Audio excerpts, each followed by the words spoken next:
Is the stream over? Yeah, it is. See you later. You imagine that, just like the 4-minute stream. So, hello everyone. Fear's in chat already. Hello, Oriol Gonzalez, Wesley Sanchez, Fearless. Rezzy's here. Super Mike's here. The whole gang's here. Ryzen 3 3100X and 3300 embargo is out, or apparently every tech YouTuber synchronized their videos about them. Well, for me, tech YouTube is Linus Tech Tips, and that's kind of it. I'm not even subbed to Linus Tech Tips. They're just the one that just stumbles into my recommended for you videos. YouTube thinks I should be subscribed to them, but I'm not. And that's nothing personal, you know. It's just I'm subbed to a lot of stuff already, mostly train channels. So, after the craziness that was Tuesday on iRacing, last Tuesday in iRacing, let's return things to normal a bit today. We'll just have some boring normality today, okay? Although, boring. I did say that, didn't I? And there's only so boring things can be when you have this car. If you remember, last time out, this was what we won in our final event. It was an event where I ended up winning it by yeeting someone in midair on the last corner of the race. Just things you end up doing in Gran Turismo. Hello, Professor Hitch. Boring is the new normal. You know, at this point, I'm fine with that. Actually, I've just realised I could do something amazing, which is, oh my God. People, you have such great timing. Literally, as soon as I start streaming, deliveries start happening. Someone else start messaging me like, "Can you ask me a favour?" No.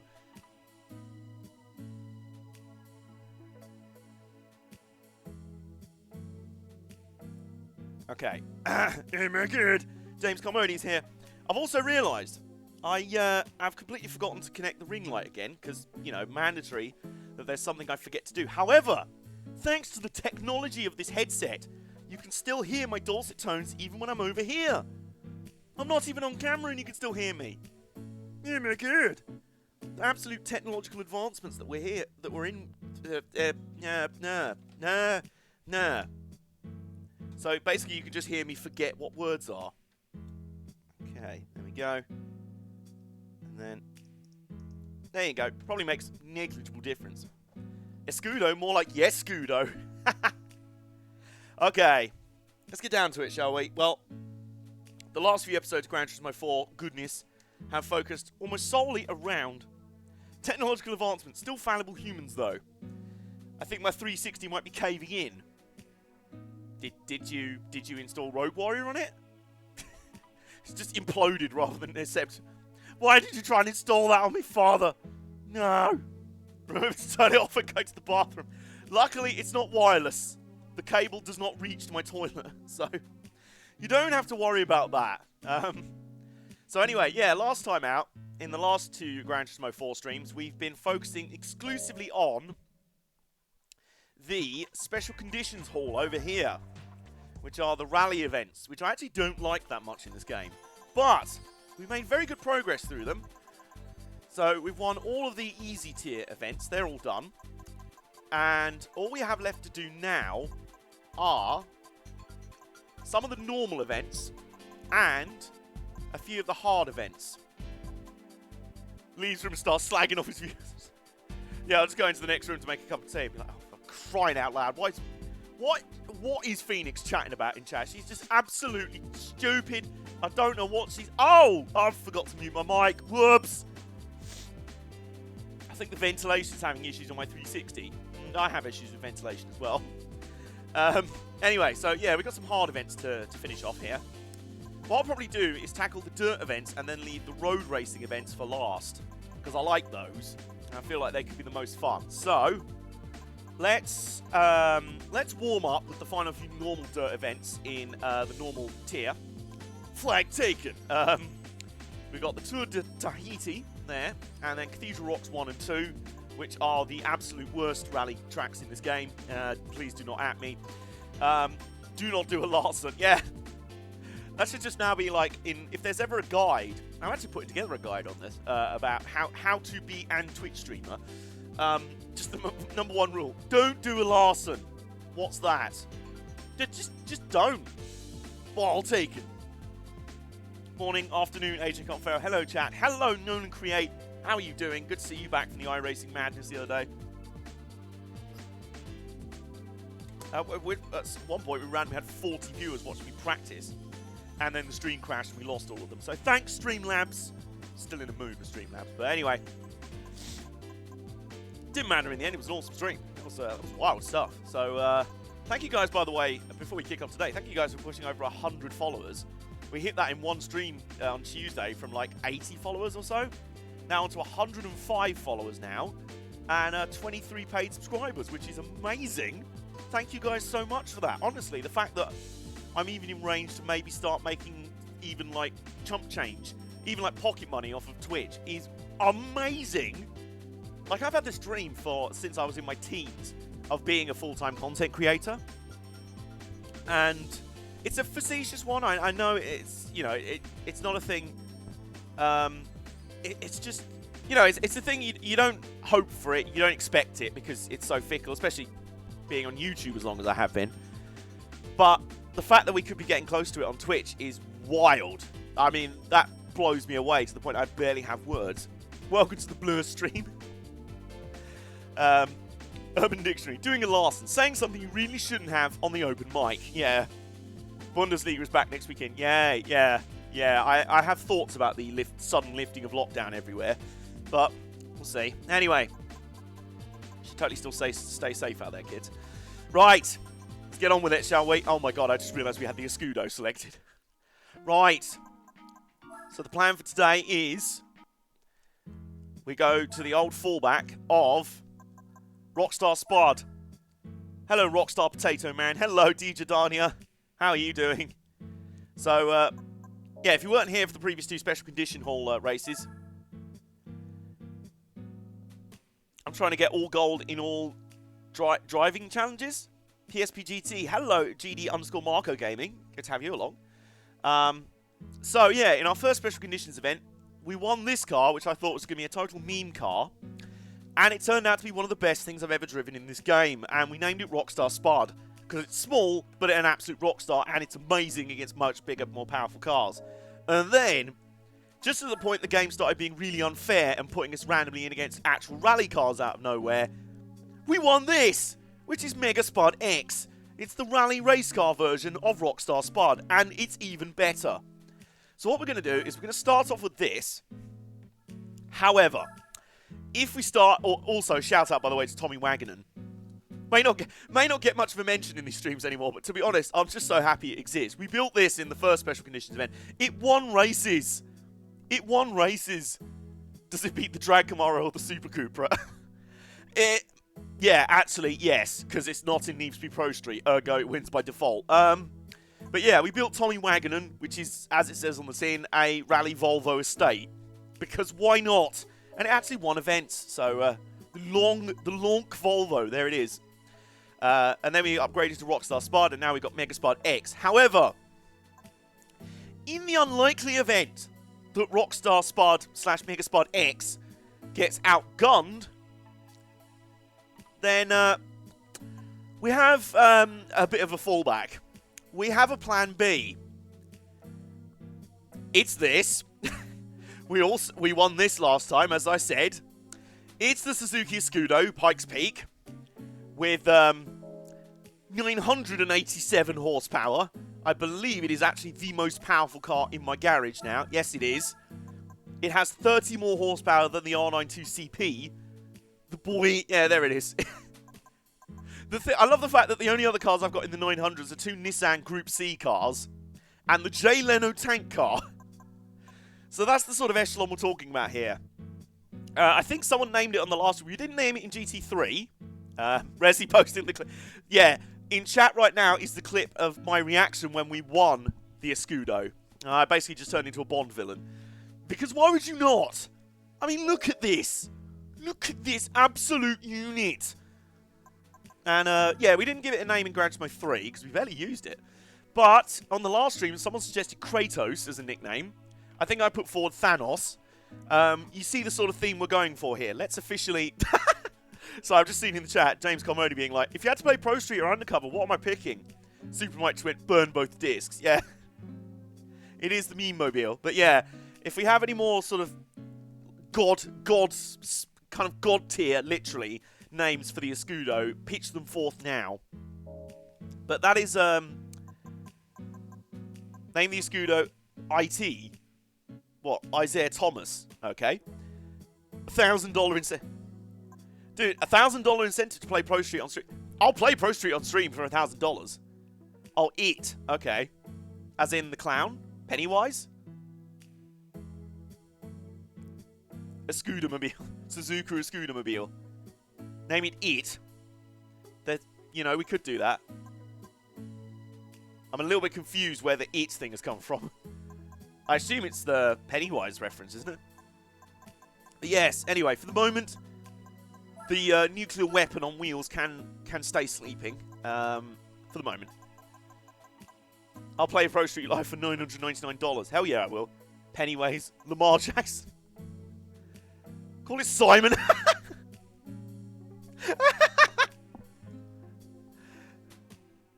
If you do, you're copyright striked if the cuboid. Oh, wonderful. Oh my god. Okay, right, where's Megaspod X? There's Megaspod X. They blast Pennywise through the speakers. Simon, I kind of like Simon. I kind of like the fact that, like, a god-tier entity is just called Simon. The most powerful force in the universe. Simon. Pfft, that doesn't sound too threatening. Yeah, he's just eliminated all life in the universe. Name it XA-12. Now, is that what Elon Musk wanted to name his child? Forgetting that he wasn't naming the new brand of Tesla SpaceX mobile. Simon is... Are we genuinely naming the Escudo Simon? Kelly, what have you done here? Elon failed us as a human person. He really did. So, okay, by popular vote, I'm feeling it. Monster Spud. More gibberish in chat. I don't really know what's going on there. Simon the Escudo. Okay, it's official. The Escudo, the most powerful force in the universe, an actual nuclear missile with wheels, a Metal Gear with wheels instead of legs, is called Simon. I hope you're happy with yourself, chat. Oh dear, Bosh. I'm on my meme mode right now, and it's working. Big that's a massive wang on there. So now that we've named Megaspod X, Metal Gear Simon. There we go. Metal Gear Simon is the name of the Escudo. Monster was actually the nickname of the IRL driver of the Escudo. I'm not surprised. You couldn't be called Dave and drive that Escudo, could you? Yeah, we got the driver for this most powerful Pikes Peak rally car I've ever seen. Yeah, he's called Dave. Nah, he's not driving that. I'm not being... You borrow a stepladder off Dave. You don't task him to drive your 1,000 horsepower Metal Gear on wheels. James, I saw your message about Pro Street and Undercover earlier. I agree. I'd just rather not talk about both of them, especially as I seem to have had a headache since I woke up this morning, and it won't go away. So, I'm a little bit under the weather today, then you'll know why. But it's one of those horrible, like, clampy headaches around there. I like Pro Street. I must be the odd one out here. You're not the odd one out here. You just need an intervention. Anyway, so, shall we do this? Also, DJ Dania, what did I say last time about the gibberish versions of Bosch? So, yeah, let's go to the Tour de Tahiti right there. There we go. Okay. Tahiti Maze, 3 laps, one way, and then 3 laps the other way. How hard can it be?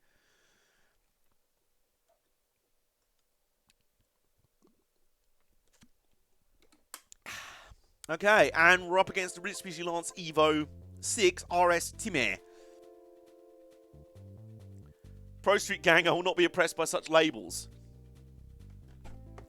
Can you really call it a gang when it's just one person? I.e. you. That's not really a gang there. Rockstar versus non-existent entity. Alright, here we go.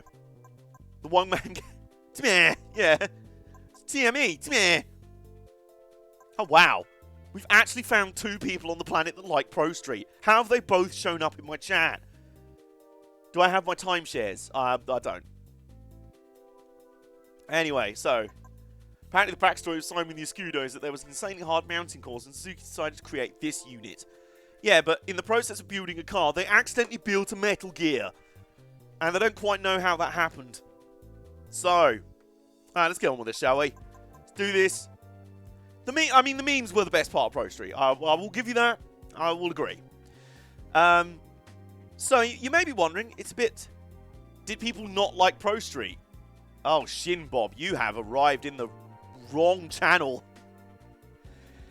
Let me tell you a story about Need for Speed Pro Street and how I hate it. Right. Anyway, enough distraction about a stupid game that no one cares about. Time to play this. Time to bring Mega Spud X back. Here we go. Let's do this. That motion blur, though. Alright.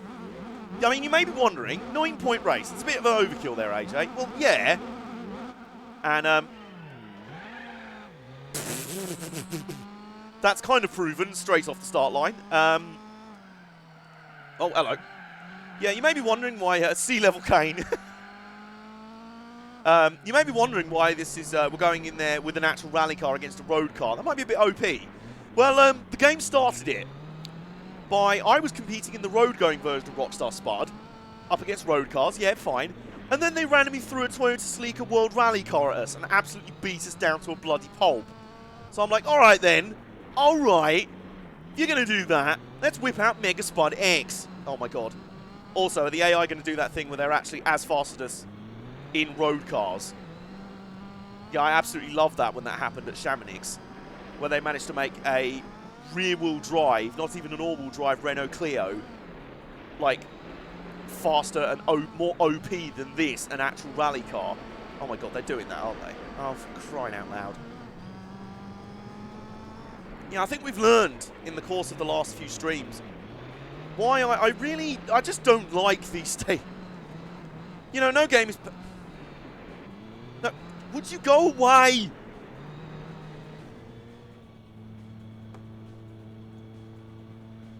I've really not missed this mode at all. You know how they say that not everything's perfect? Gran Turismo 4 is my favourite game of all time, but it's not perfect. The reason why it's not perfect, this mode exists. This mode and its horribly cheesy AI, its horribly vague physics, and its horribly, offensively horrible penalty system are why this game is not perfect. I mean, there's some other reasons. I mean, not much. If you like Gran Turismo 4, play Gran Turismo 6, or don't.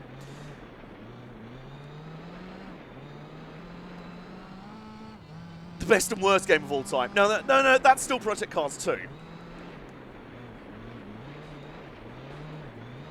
Are we just going to lose? Are we just getting cheesed to fuck by a road-going Evo? Are you serious?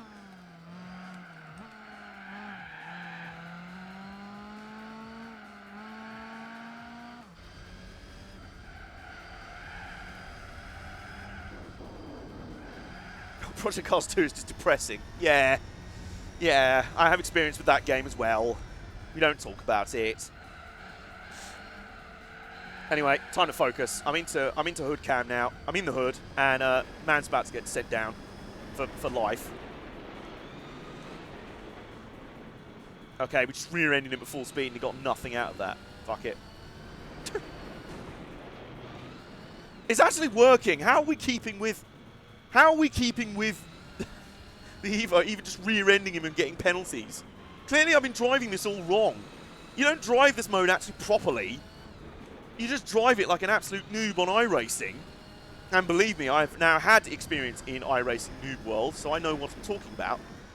Including yesterday, I went back and did a few races. I did the Dallara Dash and finished third in the same race as Oliver Askew, which is quite interesting. I mean, Askew won by miles. He was the fastest thing in that lobby. Because of course he was. It was basically him and a bunch of absolute doofuses like me. But then in the next race, I did a big mate race at Laguna Seca, And in that race, I, in the first lap, survived seeing a car get punted, so it barrel rolled down the corkscrew.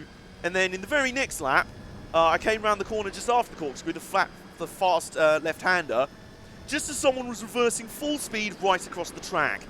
So that kind of was a massive F right there.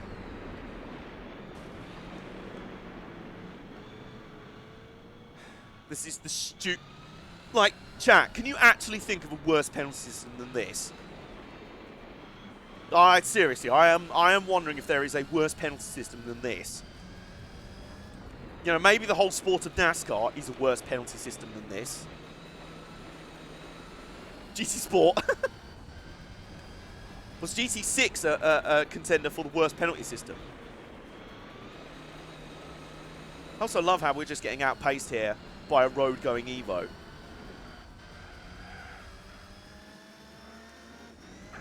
See if we can get past him again on the road sections.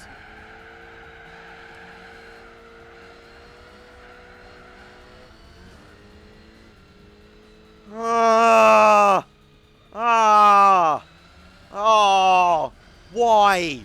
Why this stupid, god-awful... You know what? No. Oh, I'm too far back. That's so annoying. I was just going to go full speed into turn one and punt him in the hope that he'd just, like, glitch through the wall and disappear. I want these events to just disappear. I'm enjoying these less than Mission 34. Like, Mission 34 is just genuinely a challenge. This is a challenge because it's so cheap. It is like that sort of... No, do you know what? Apparently that's not a penalty, though. Haha, that's not a penalty. Okay. Oh, brilliant. Okay. Right, we're back in it. We're back in the lead. See if we can take off from here. Huel contested. James coming through with those Halo multiplayer announcer shouts, which actually fit quite well. So I'll allow it, even though I've never played Halo in my life. Oh, here we go. Here comes the cheesing again. Here comes the Evo. It's just like, no, actually, I'm a prototype Tommy Mackinnon Evo rally car in disguise. Just pretending to be a road car.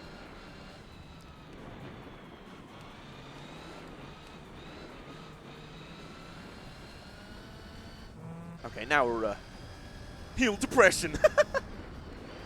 Heel controlled.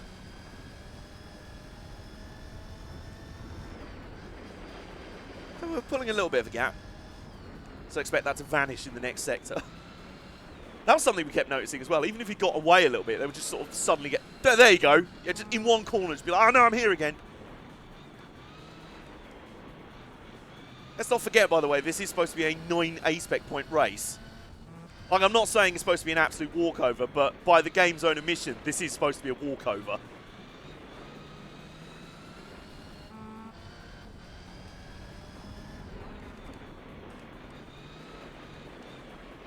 Why did you do that? Why did you just slide? It's like driving on sheet glass, this rally mode. I'll check out chat at the finish, by the way.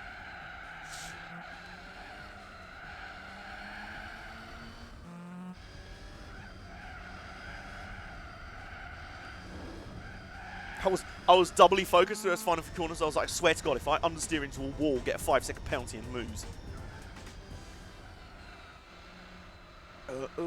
Where is Kaz is a psychopath? I want to see us suffer. Game side, I'd say that GT5 is the worst. No way! Disagree. I like GT5. I'm also in the Never Played Halo Club. Honestly, I like 4 over 3. Same for me. Like, my ranking of the GT games is... start at the bottom. GT6. I don't like GT6. Straight up. It's the only Gran Turismo game I straight up don't like. Then... I don't know. GT Sport probably next. It's not bad. It's just not a proper Gran Turismo game. Then probably GT1 or 5. They're sort of tied there. And then 2 third, 3 second, 4 first. That's my top 3 right there.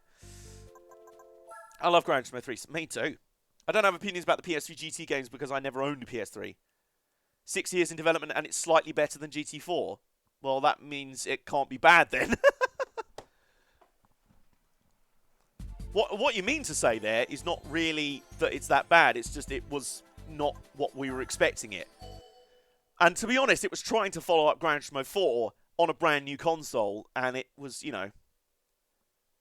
well, we can get into all sorts of... I mean, that then puts Duke Nukem as the worst game of all time, because it took like 20 years to make, and it was still bad when it came out. GT6, GT5, GT Sport, GT2, 3, 4. Yeah, okay, pretty much the same as me then, Mike. Can I suggest using shorter gears? Maybe. Let's have a fiddle around with that. Is that when you think I'm losing speed? Yeah, you might be right. Let's have a look.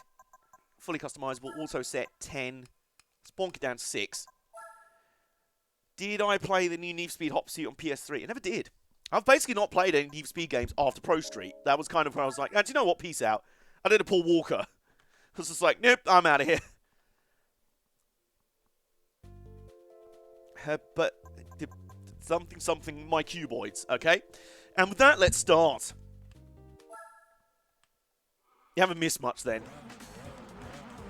One more A-Spec point. GT4,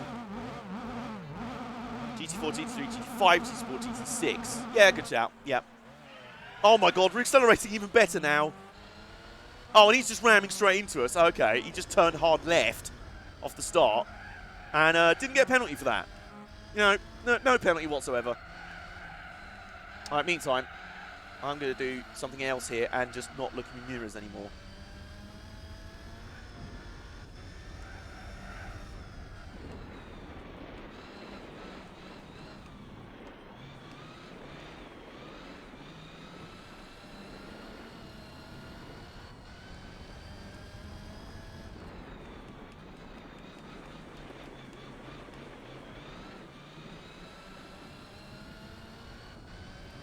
Got to remember something, and I'm guilty of this in any rally game, to be honest. It's not about mashing the throttle going around the corner, it's about blipping it. You've got to balance the throttle going through the corner.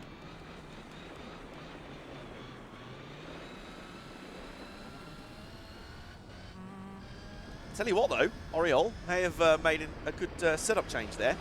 Our usual crew chief, Jason, is and Supermod is out of chat at the moment, because he's doing something called work. Okay, that's a corner. That's a turn. Oh god, now where am I going? I love how many of these rally stages have rally tracks have like plastic fencing, string fencing at the side of the track, but it's just an invisible wall. It's like I don't really think, they work on regular rally stages with one at a time cars racing, but maybe not in a head-to-head. Also, have we just pieced out on the Subaru? Oh, okay. He was hiding in the cloud of gravel. God, why? I feel like this is another track where, they designed it to be really good in the, the main forward direction, and then they were like, oh yeah, but we're also going to make every rally event doubly long by making the second round in reverse. Yay! What, on tracks that were not designed to be run in reverse? Okay, fine, just roll with it. You can tell why I'm waiting to leave the Toge events to last. Not Toge, but you know what I mean.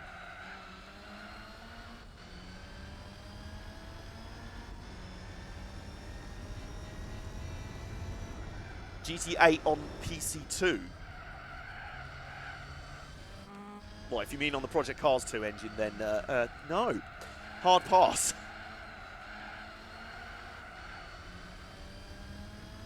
No. I remember Toge and Grid. Yeah, that was a good time.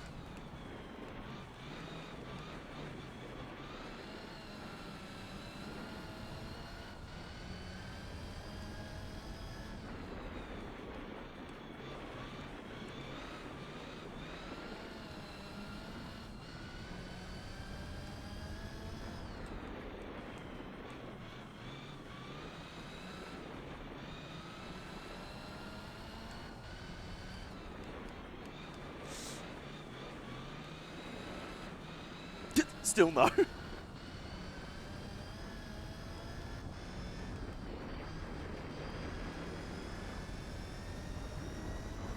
Oh, you mean GTA on personal computer too?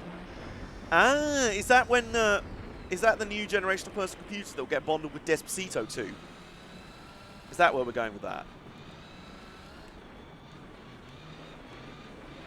and a piece of Elon Musk's son's DNA.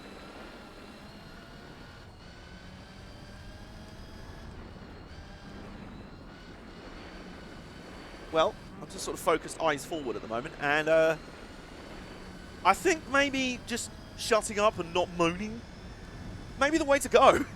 Because, yeah, the Subaru's nearly 5 seconds back. Well, 4.5. So, yeah. Oops.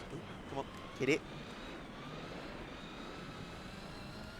I see discussion has moved to some of the more recent Need for Speed games. I'll be honest, I was quite interested in 2015, and then I heard about it literally being always online. Even single player, you couldn't, like, to the point where you literally couldn't pause the game because of how online it was. I'm just like, oh, would you just fuck off? Would you just like that bit in Shaun of the Dead? Well, we're going to be always online to the point where even if you're playing single player, you can't point. Oh, get fucked, Four Eyes. I don't even know if a game can have 4 eyes. I don't care. Get wanked. Just get absolutely fapped on. Yeah, so that kind of killed my interest in that game.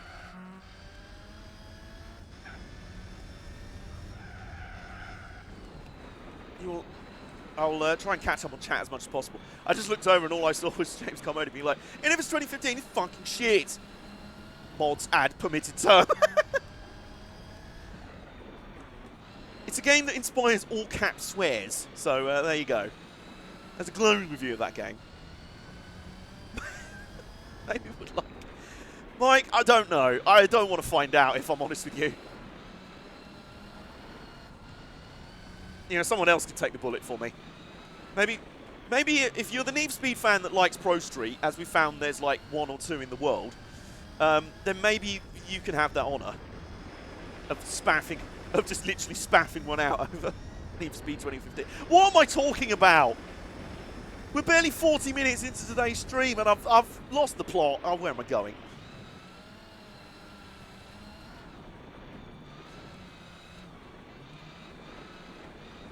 AJ has maybe a better chance with Need for Speed Heat. Honestly.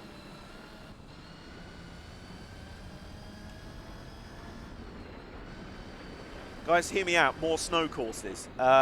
Again, I'm thinking no. GT4 net safe for work. Yeah, a little bit.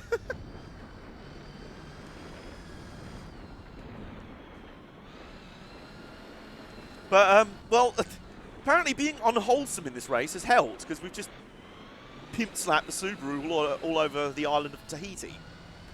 Like, it's just like, well, I'm just going to exist then. Cheese mode, activate, no. I counter-cheesed. I installed the anti-cheese mod.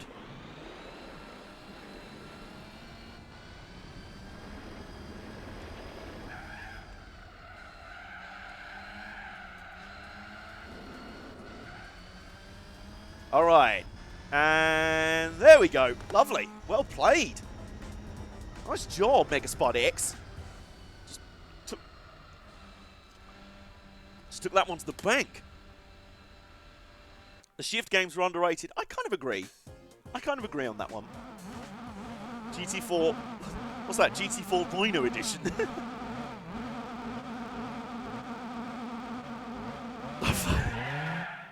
I leave for 2 minutes and then it's like, yeah, Kelly, it's all your fault. Look what's happened. Yeah,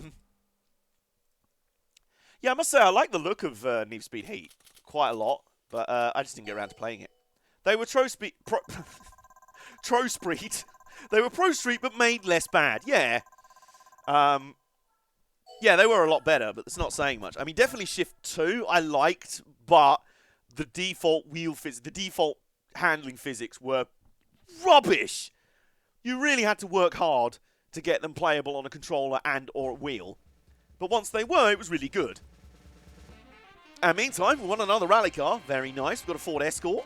Big fan of that. Trospreed. Oh, God. Is that like the dirt version? Onofos Trospreed. With Royo Blotty Blobby. I already did that already, AJ. Don't leave the memories alone. Because they're traumatic memories from childhood. Yeah, I think that's a good way of putting it, James. Right. Oh, God, we're going back here. For the last time, though, because we've already done the hard difficulty versions of these circuits, so... AJ gets an escort, not clickbait. Project Cars 2 gives AJ war flashback. That's because you keep mentioning it in chat, James. Only you. It's like I'm just having a nice day, minding myself in chat, on the stream, and then James goes, but guys, do you remember Pro Street? Do you remember Project Cars 2? And I'm like, I had just forgotten about those. Wasn't Shift also developed by Slightly Mad? It was. They were, I should say. Which is interesting, given that Shift 2 was mostly unplayable on pad for me, as was the first Project Cars. As was Project Cars 2 for quite a few people. I think Resi said they couldn't get to grips with it on controller. I kind of got there in the end, but I did need to use a fair few assists. And only with certain cars. I recommend we name the escort Boris Booper. Why is that? Just give some context to that. Debates whether to add P-Cars 2 to the block terms list. You know what? I'd be down for that, not just for my own trauma, but just for anyone new in chat who comes in like, hey, so AJ, if you play P-Cars 2, instantly banned. Like, what did I say? I didn't say a rude word. No, but you said P-Cars 2. That's the worst swear word around here. Oh, I got that confused. Which is weird. Although I can't remember playing much AC on pad. I think AC is more a hardcore sim anyway, so I don't know. I hate using that as an excuse. I believe that all games should be playable to a degree on both pad and wheel. You know, not just for accessibility reasons. You know, not everyone can use a wheel, and also cost reasons. Not everyone can afford a wheel or have the space to. You know, in the same way that most flight simulators are still playable on a pad, you don't need a flight stick for them. It just helps the immersion. I've never played either Pro Street or Project Cars 2. Kelly, that's why you're so wholesome. We've found the reason why. Your mind's not been corrupted by either of those two. They were when they made P-Cars 1 and 2. You know, I don't know, like, it probably helps that, well, not helps. I do know someone who at least was on the dev team for the game, for both Project Cars 1 and 2.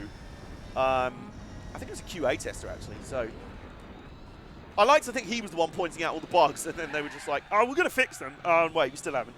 But yeah, what was I going to say? Yeah, I mean, has there been any update on their plan to make an actual console? Has that gone anywhere? Because that was just almost funny at that point. It was like they were trolling real amounts. It was like they released Project Cars 1, having been heftily crowdfunded, and then they're like, we're immediately making a sequel, and we need more of your money for that. It's like, you barely released the first one. The first one's not finished. The first one's released in a buggy state. Now, I know, but we're going to make the second one, so we need your money for that. Okay. Then Project Cars 2 came out, and it's like, yeah, right, so it's better. Yeah, really good game, except there's still some of the worst flaws of the first game in it. Are you not going to... No, we're making a new console! But I love Burnout Paradise. And, you know, that's okay, that's acceptable. QA failed miserably. Well, they recently got bought by Cody's. So probably the console ain't going anywhere.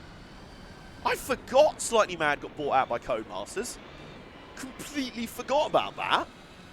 Now that's intriguing. Because, although I have just remembered some of the buggy states that things like F1 and some of the dirt games, well, no, actually, they weren't too bad. But I feel like at least if Codemasters keeps Slightly Mad on a bit of a leash and sort of slaps them over the head with it's like, look, no, don't start thinking about a sequel. They come in one day, it's like, how's work going on, you know, Project Cars 3 or Grid 2021 or whatever? Well, it's going great. But anyway, I've actually invented a brand new personal computer that runs on farts and... shut up. What are we telling you to do right now? Make a video game. Yes.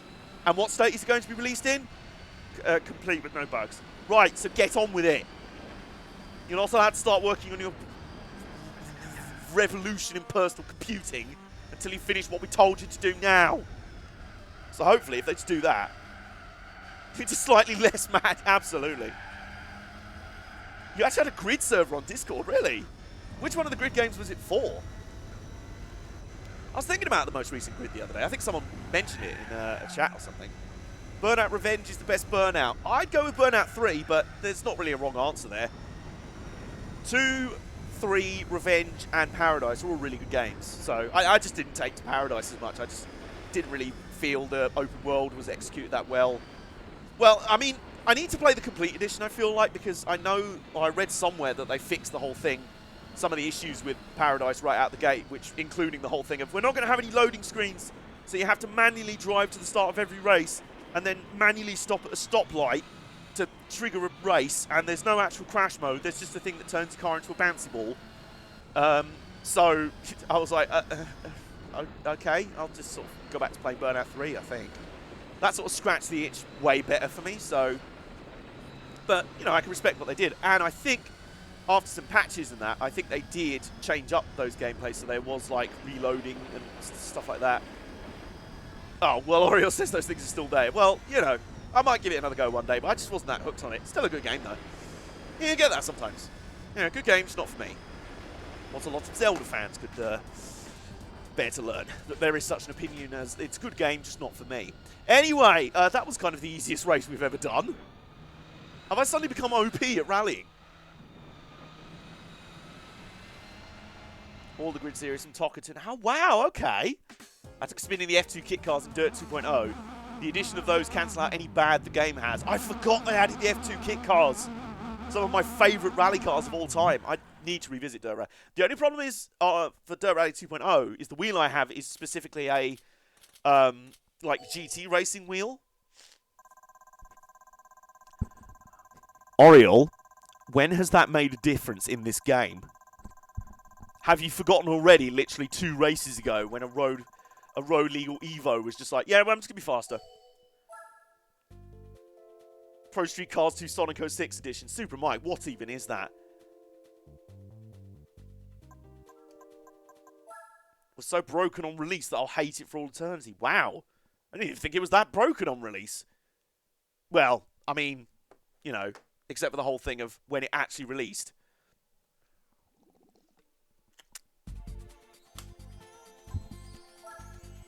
Yeah. Okay. Already 50 minutes in the stream. Where has the time gone? It's kind of like the British government right now. Wow, we're already into June. We're coming up on June soon. Where's the time gone? Anyway, we're not down in lockdown anymore. Yeah, but there's still massive amounts of infections every day, and we're only just past the peak, and if we leave lockdown now, it'll probably lead to a second. But no, it's fine. Jacob Rees-Mogg's got to make more money on the stock market. Yeah, the whole thing that let down Dirt Rally 2.0 is, oh, by the way, sorry, RS200, but I am going to have to, you know, send you to the cleaners here. I'm going to have to ask you to step outside, because Megaspud X has decided that he just does not give a singular fuck about your existence anymore. And it's nothing personal, it's just, you know, you're an opponent in this mode. So, yeah, what was I saying? Oh, yeah, the big thing with Dirt Rally 2.0 is that when it released, the servers for it crashed on release day, which would have been fine if it wasn't always online, which meant it balked the single player completely and kind of ruined the entire game. So that really let down Dirt Rally 2.0. I was like, oh, for God's sake, why do you have to do that? It's a really good game otherwise. Imagine buying a game on release. At this point, I don't. I just don't. I didn't even buy Doom Eternal exactly on release. I bought that like a couple of weeks after everyone else, so. It's the old chicken and egg thing. Is it gamers' fault for being entitled shitlords and throwing money at a game on pre-orders alone? Or is it the devs' fault for offering pre-orders in the first place and having to rush them out unfinished? I don't care, it's just a shit situation, to be honest.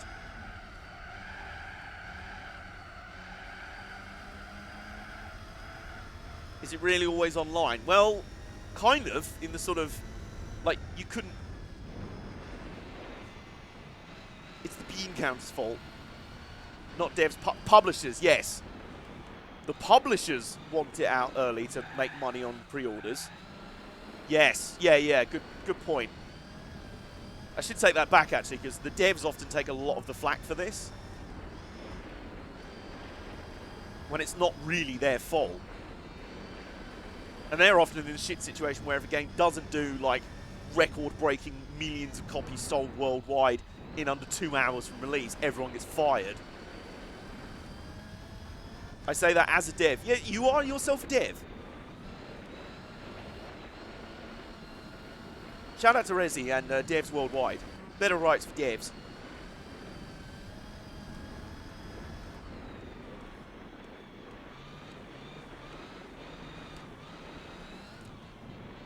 And the thing is, as well, like Dirt Rally 2.0 is pretty much a very good game now. I need to go back and revisit it, especially with the F2 kit cars now. Like I say, the only issue I have is that my current wheel is a McLaren GT3 wheel, which is very well suited for rallying, but I'm sure I can manage. Yeah, it's normally the devs themselves saying, no, we can't do it in that point. If we release it now, it'll be bugged to fuck. No, but you have to release it right now because we've already sold 3 million on release, pre-release, pre-orders with special edition bags that those suckers think is going to be made out of unobtainium.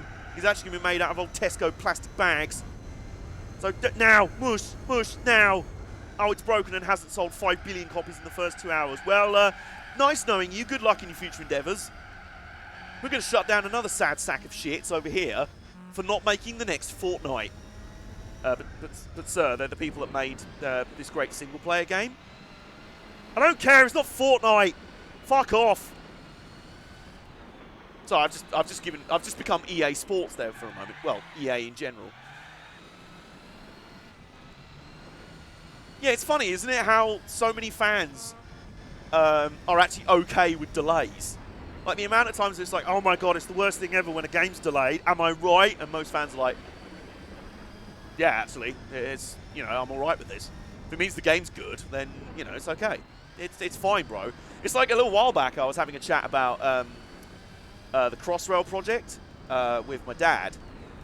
Obviously, it's a massive public transport project here in London.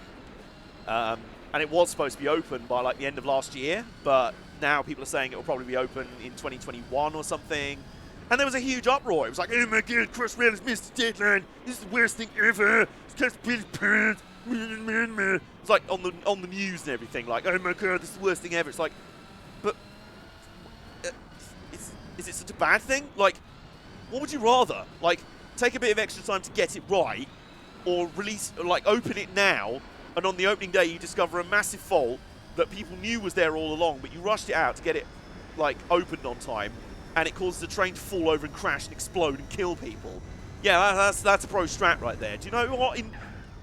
In hindsight, I think, you know, just give it a couple more years. It's a massive engineering project, you know?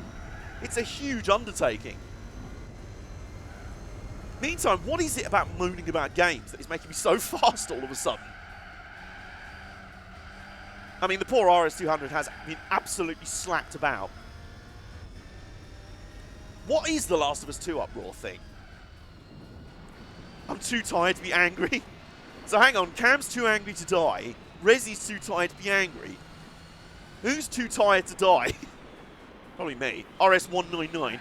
RS 2.0. RS 0.2. Hey, I'm literally fueled by ranting. It's the new sort of eco-friendly fuel. And, well, there you go. Megaspot X has just activated God mode. Oh, storyline leaks. Who from? Are people mad at the devs for that? Games fans are literally, like, fans are the worst of everything. Oh, the story got leaked and the story's stupid. Ace Combat 7. I still find it hilarious that Duke Nukem Forever was in development hell for like a decade or more. And then when it finally came out, it was just sort of, oh, it was just sort of rubbish. That game ended up good. What, Ace Combat 7? Don't you play that a bit on your stream, Resi? No, you should totally follow, by the way. Resi's cool. Apparently he was a disgruntled employee at Naughty Dog. Well, he was just like, why no more Crash reboots? Fuck all of you, I'm releasing the story. Ooh, nice. Yum, yum, yum, yum, yum. Big fan of this. Yum, yum, yum, yum, yum. Now, that's not quite the Richard Burns shape. I think it might be the Colin McRae shape. Oh, no, the Colin McRae one was 95, so earlier than that. That is pretty sexual, though. It's pretty sexual. biased because I'm an AC fanboy. AC7 is a proper return to the series. Well, to be honest, if you're a fanboy, you probably know better than anyone else. You remind us to drink that tasty H2O. Well, I will. And you know what I'm also going to do? Going to remember to do this. Come out and save. Because the last time we did Gran Turismo 4, there were 2 power cuts in 2 minutes. Okay, there we go. Yep. Lovely, lovely. Oh yeah, is that not the thing where the new Microsoft Flight Simulator is going to simulate the entire world? Where's the only way you can go from there? Just the entire space, the entire tier of the galaxy. Blur is so underrated. It is. I would agree with that. Still pissed that the sequel got cancelled during development. Oh my... What? That is a shame.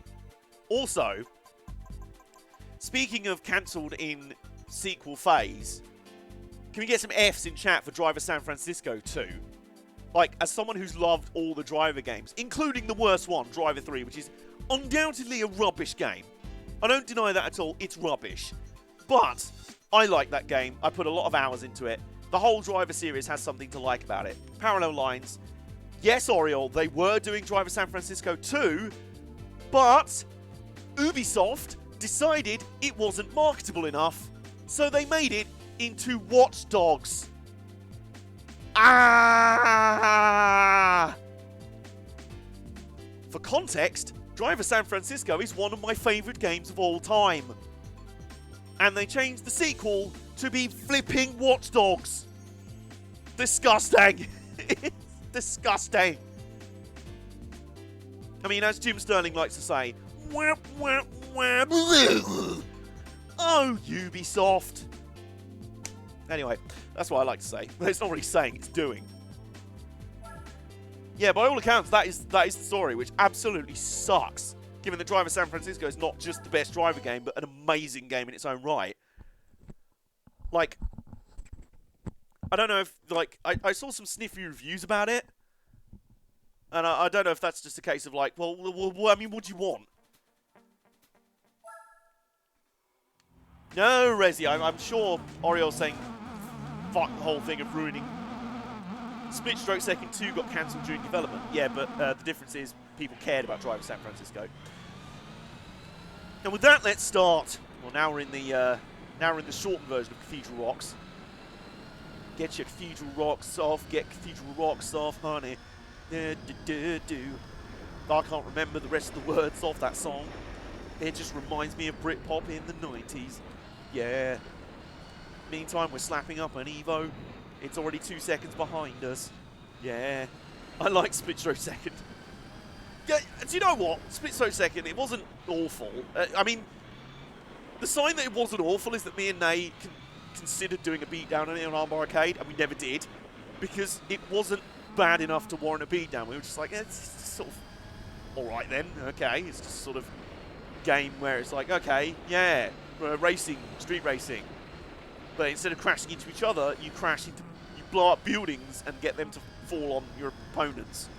Whereas Burnout were just like, have you just sort of not introduced another stage into the, like, Burnout's just like, well, we're just sitting over here, like, if you want to take someone else in the race out, why don't you just punt them off yourself? And then, like, games like Carmageddon were like, or if you want to use weapons, how about you fire the explosive directly at the opposition cars, rather than at a random building, hoping against hope that it falls on your opponent. You're just sort of adding unnecessary middle management there, really. So, yeah, again, not offensively bad at all. Ironically enough, another game that was very similar to that, which I think was probably our weakest beatdown, it just wasn't any fun, was a game that I can never remember the name of. Full Auto 2 Battle Lines, I think it was called. That was just boring, man. That was just so offensively boring. Oh god, Ubisoft. Didn't Ubisoft release the most recent Trackmania? Was it Trackmania Turbo?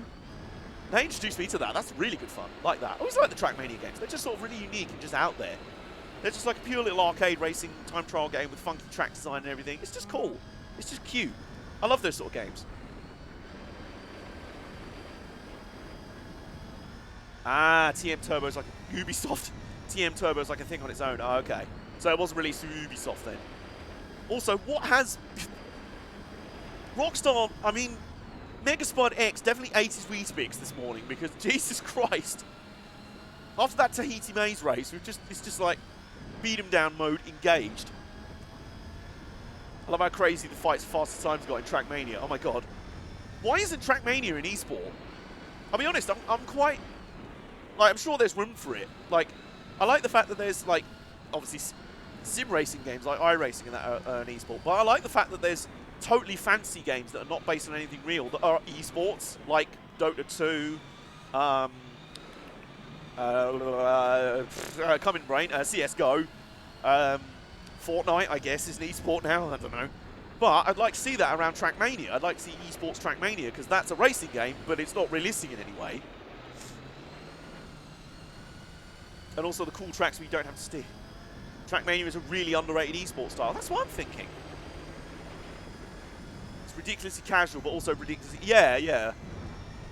Also, speaking of ridiculously casual, I mean, we've just absolutely pistol-whipped this plebo in the Evo here. Rocket League. Yeah, that's the one I was trying to think of. Rocket League. Yeah, that's the Rocket League. Rocket League's an esport. I played the first full auto on 360 and I loved it. Okay. Full Auto 2 was great. Full Auto 1 was great on 360. Well, to be honest, I'm sure it probably was. In the same way that I've had people say about Kane and Lynch 1 being actually quite good, but I'm not playing it because how long does the cable reach? Can it reach across the room? Yeah, there you go. Technology. Excuse me. There we go. Bit of congestion there. Bit of congestion on the M25, just north of Junction Nose. And a big bunch of community tournaments. Okay. But yeah, I'm sure Full Auto 1 was probably pretty good. But in the same way that people have told me Kane and Lynch 1 was pretty good. I'm just like, yeah, but I played Kane and Lynch 2 first. So I'm going to struggle to trust that opinion there. Full Auto 1 was 360 only and Full Auto 2 was PS3 only. Do you know what? Could that explain why Full Auto 2 ran like absolute garbage? Ran like literally someone threw a bag of spanners in a washing machine. Because I do remember the atrocious frame rates in that game. It was horrible. And I do know that Xbox 360 does play multi-platform games a bit better than PS3. A bit smoother in that. I think it was more powerful, wasn't it? So I wonder if having made the first one for 360, they were like, let's just do the same engine. And then they got to the PS3 and they were like, oh, it doesn't work with the PS3. Help. Okay. So, oh, by the way...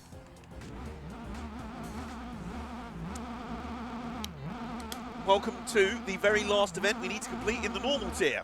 So away we go. Once again, another Subaru's been called up to succeed where the Evo failed. And no, I don't think it's going to go well. Like, my guy, I don't think it's going to go... I think I've just got, like, God tier at this track because I've already beaten the hard event. These cars aren't opponents, they're jobbers. I think they know their role now. They know their place.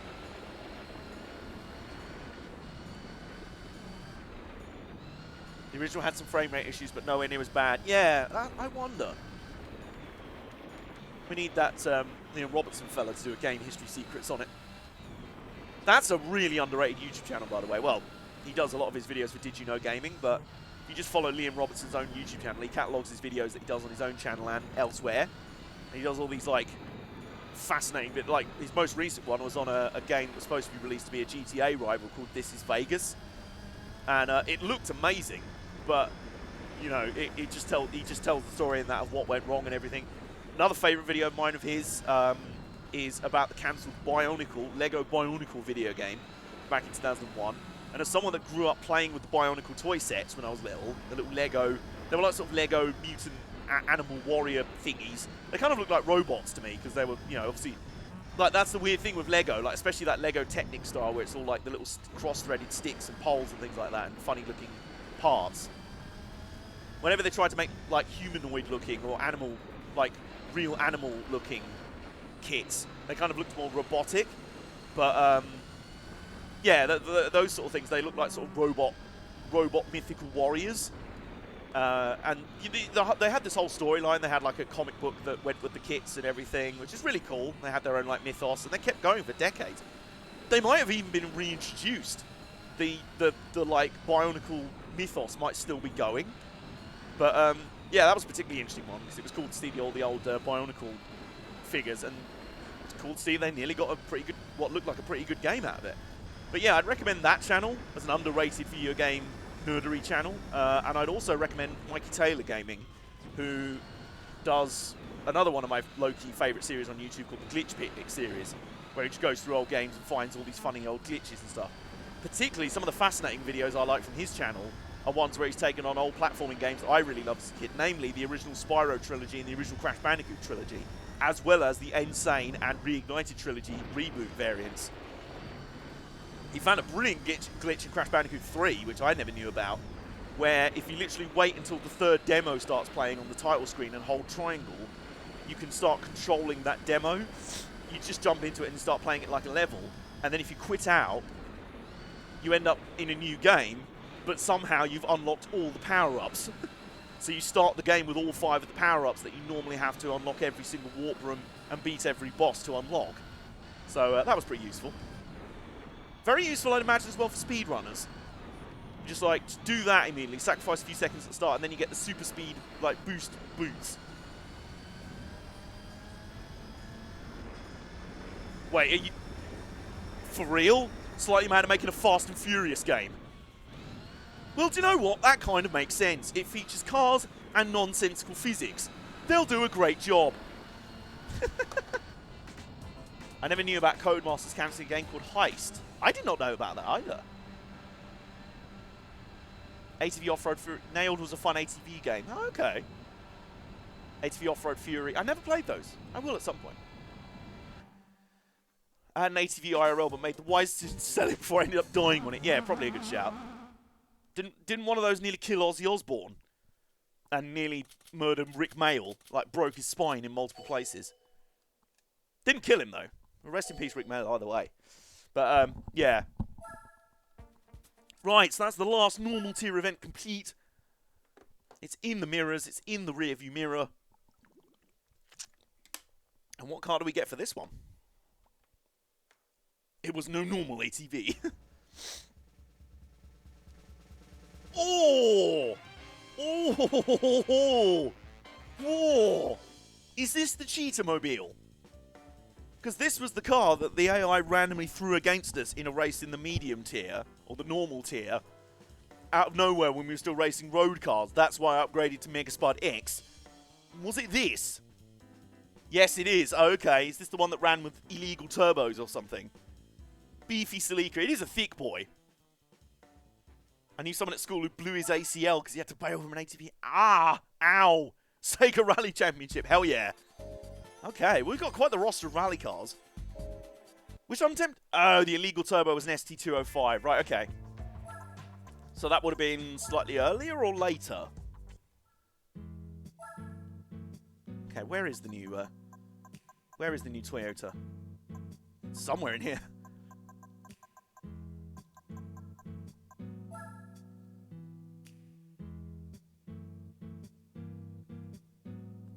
Hang on, what am I... Oh, okay, right. So we already won this, which is the ST205. Right. So this is the 95 ST205 with the illegal turbo. Where's the Toyota we just won? I've lost it. There it is. So this is also a 95 Celica, but this is the ST185. Right, okay. So I can understand where the confusion would come from there. They got caught a Rally Catalunya 95 with the ST205. Right, okay, gotcha. Okay, we cleared that one up. So, time to complete the rest of the hard mode events. Oh, God. Oh, dear. Like I say, I'm saving the Toge road racing events until last, because I think I'll enjoy those the most. Plus, I have a car in mind for those. We'll see how we go with them. For now, though, let's do... We've done... Right, that's road, that's road. Oh! I'm in physical pain from some of these events. Okay, we're going to go through the worst stretch of events here. Grand Canyon to the Ice Arena. Chamonix is alright, but cheesy. Swiss Alps is okay. And Tour de Tahiti, well, we've just done that. So, well, let's do it then. Let's go. It was never stated by anyone how long they used their special mechanism for. Also, my dishwasher's beeping again, so I'm going to go shut that up.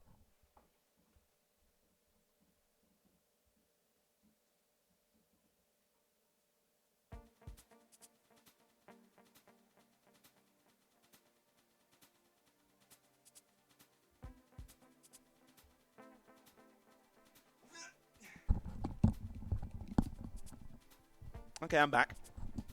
Right. Drink that tasty H2O? I was planning to. Okay. I believe we've raced one of these already, haven't we? Is this not the car that we beat in that epic final corner send at Cathedral Rocks? I want to say it was this. Okay. 71 A-spec points. Help. Rey Mysterio, isn't it? Alright, here we go. Does this mean Mega Spot X is going to be mad at the Evo? Fuck it! Damn it, it didn't work. I mean, I will accept that penalty wholeheartedly.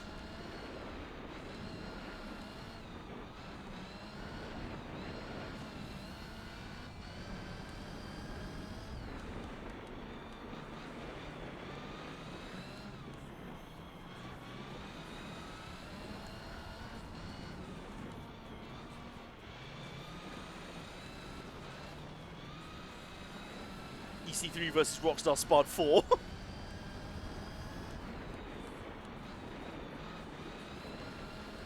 Got 5 laps to do in this event as well, so should be able to make that time back up.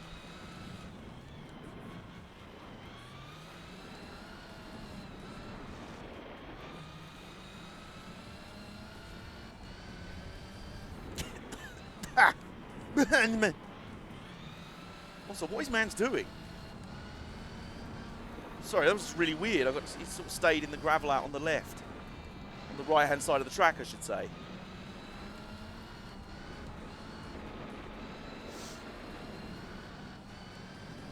Oh, hello.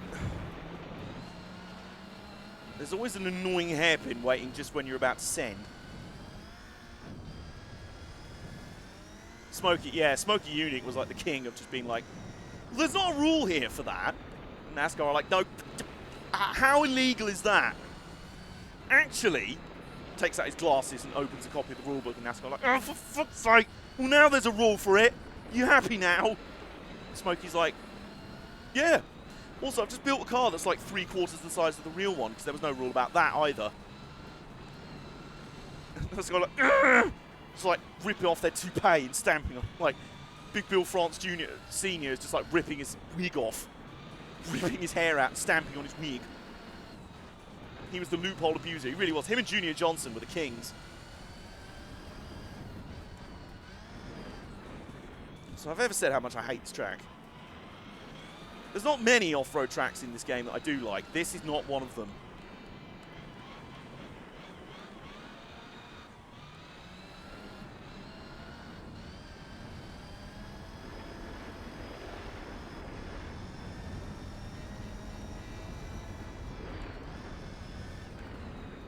And now we're behind, so I can't see shit.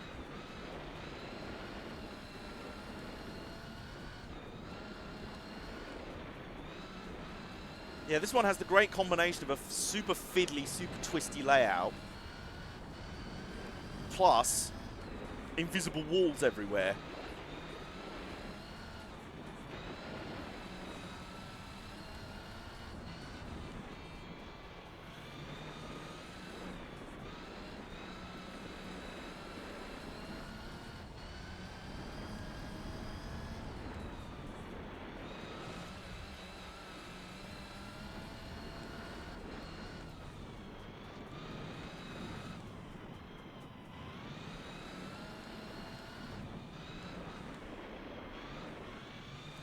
The only thing that's giving me solace about this is that I'm well aware of what we have in reserve.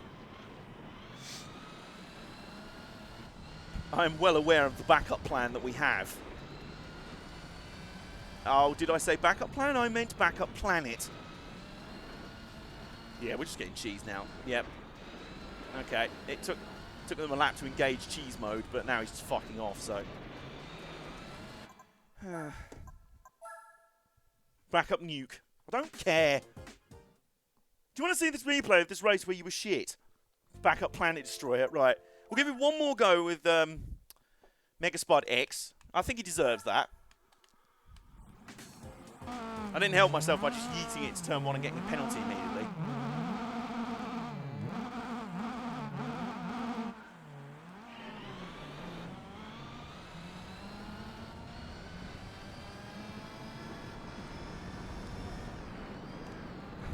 Yay. What evil person decided that on a rally stage, rally layout, to have a first turn which goes left slightly and then hard right? Like the first turn at Oschersleben, you know, the one that famously John Clennon described, that the guy that designed that one should be taken in a dark corner and beat. Presumably that guy had his revenge by designing the first corner here. Oh my word! We've just sent it! I wasn't even trying and we've sent it! Okay. Well, that puts a different compensation on the race. We can now just park the bus. That's one advantage of this mode.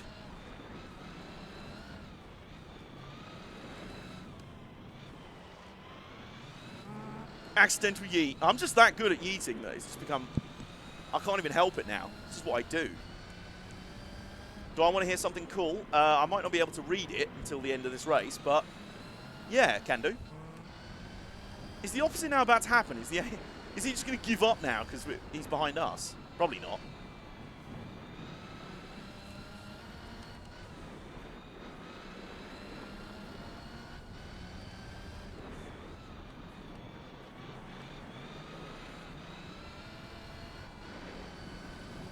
AJ the Yeeter.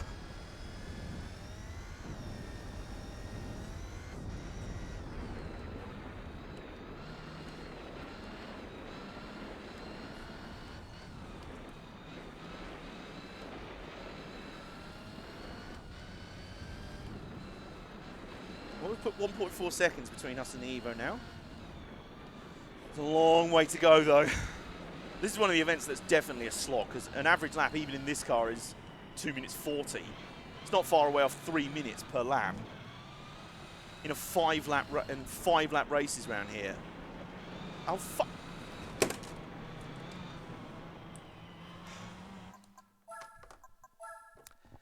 Sorry, game. You've left me with no choice. You have left me with no choice. GT4 yeets and GT4 yonks away.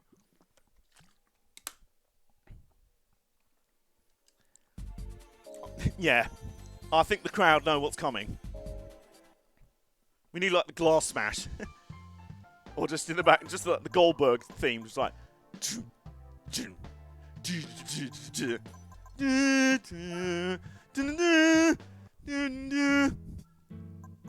Simon is coming. Simon. Wait a minute, is that Simon? Yeah. Yeah, this is how much I've had enough of the rally events in this game. We could use any of the other good rally cars in the that we have in our garage, or we could just do this. What's this now so powerful it's undrivable?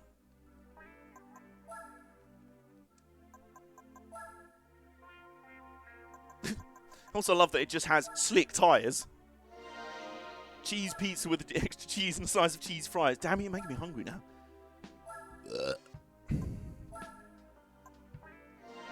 Gee, this on snow is gonna...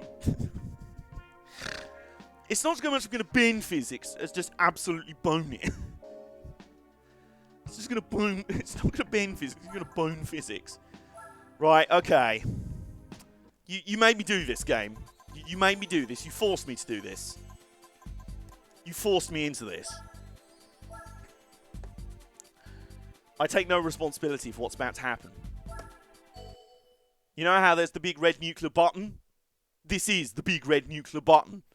The button has literally come alive and grown wheels.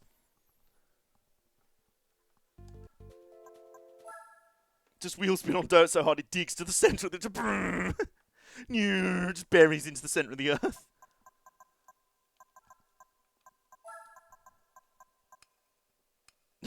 the big button, but instead of nuts, it says win.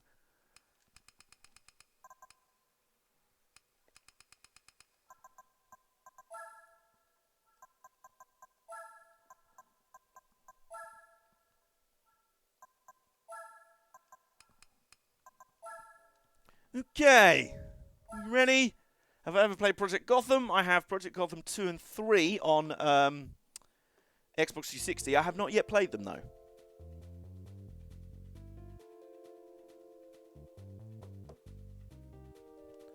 Okay, here we go. Game, you forced me to do this. Okay. We ready for some seriously X-rated content? And away we go.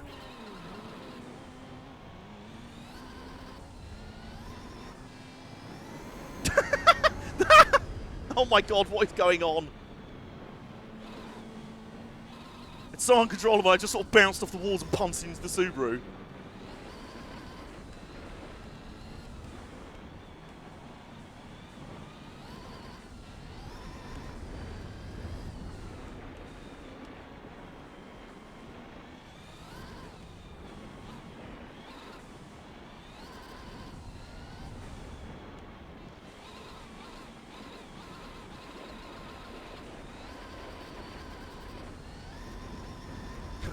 I could just wall ride.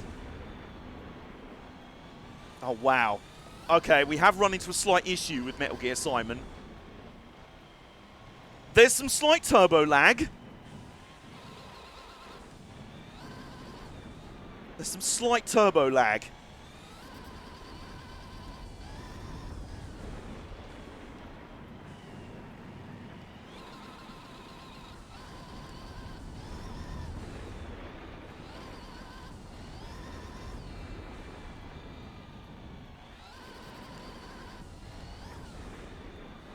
Guys, how are we actually doing worse?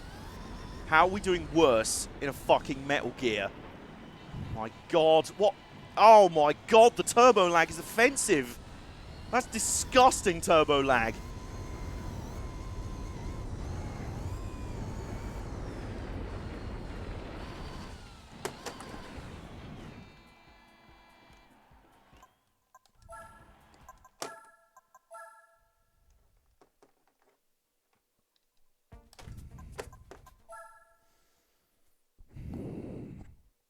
You don't say, Oriole.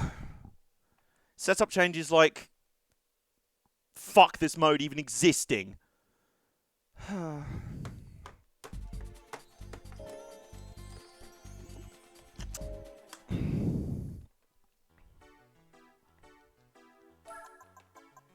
I love this mode. I really do. No, really, why do you not believe me? That's not a setup change. I don't even know what else to use, to be honest. Like, it... That's got a decent amount of horsepower.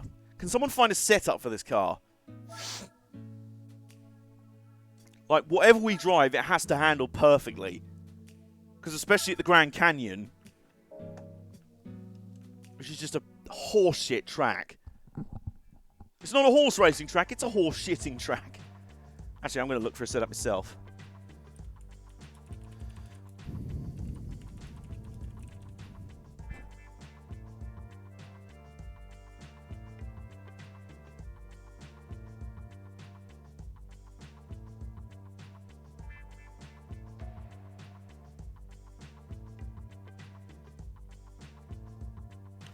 Actually, didn't Jason mention that the setup site is down because it's not loading,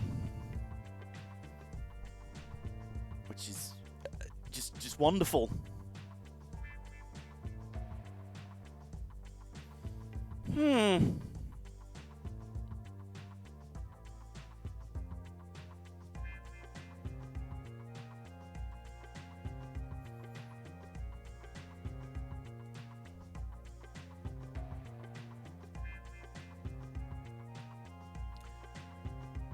GT4 drift setups. Not quite what I was thinking of. Be honest.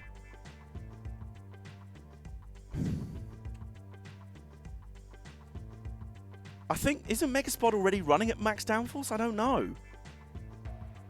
Alright, let's give it a go in the Sleeker, although we do need rally tyres, don't we? Because, you know, rally cars don't come with rally tyres. That's how stupid the mode is. Yeah, I'm at a bit of a loss as well, to be honest, Mike. I'm just fed up with this mode. It's killing my enjoyment of my favourite game of all time. How's that happened?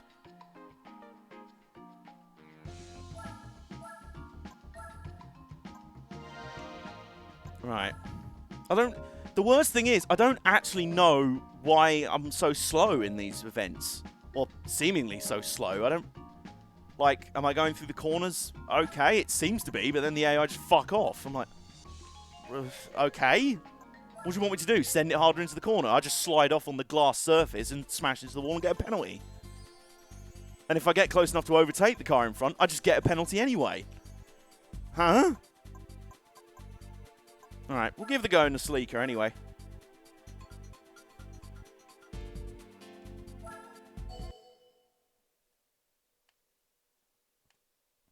The only part of the game where a 1-point A-spec race is actually impossible. Okay, well, it's the Impreza again, which, if anything, was even better than the Evo we faced off against first.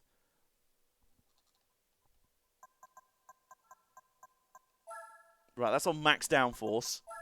But not much downforce, granted, but maximum anyway. Let's bung the gear ratios way down. Let's start out there. See what we can do.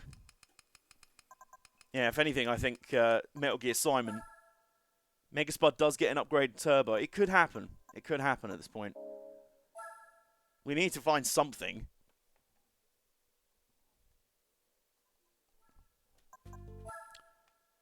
Question. Wow. Yay, this is even more A-spec points than Megaspud X.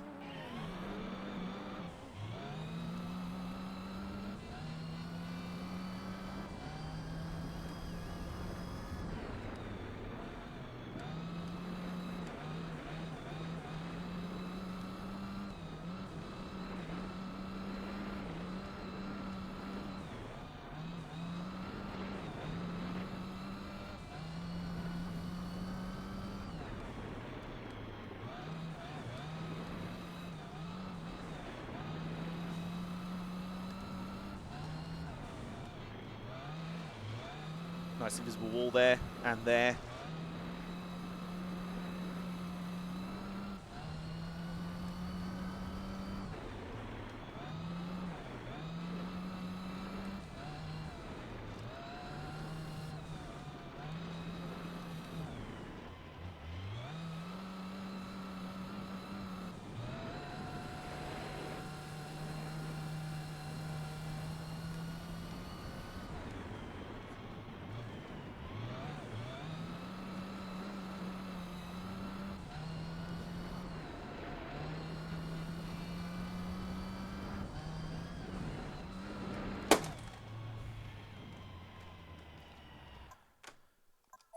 Fuck that then.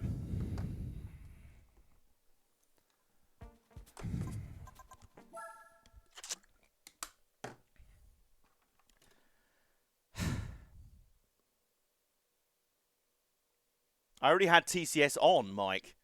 Also, does downforce have that much of an effect on such a twisty track? That's my problem. What do we do to improve the setup on a car for this track? It's really narrow, it's really twisty. There's a lot of slow speed corners. So, does downforce even have an effect? More power doesn't really feel like the option. I mean, we can give it another go, but it felt almost too big for the track, I'll be honest with you. I mean, I guess the thing we could do with the Escudo... What did the speedrun crew use for these? Oh, Supra's got something else, another idea. Maybe. The only thing I'm thinking is maybe if there's a way you can just cheese the Escudo in front and then just block. I don't know, maybe. But then they'll just do that thing where they just slide up the inside, smack into you, and you get a penalty. My main idea is the bigger turbo on the Mega Spud. Right, okay. Mega Spud X. Time to level up.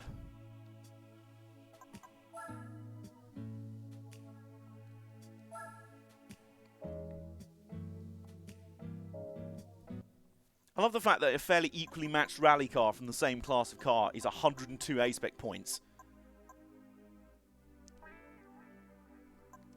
100% used Ford RS. I wish. Have we won one of those? I think we've only won a road RS200. Right.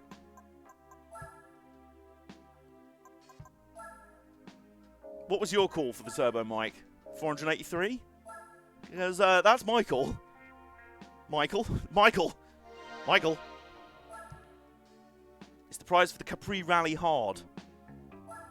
That's one of the Toge events I said I'd do last. Dang it. Alright. We'll give upgraded Megaspod a go.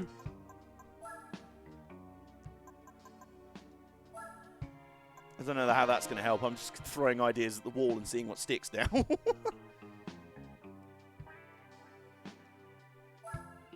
What the fuck is the handling model?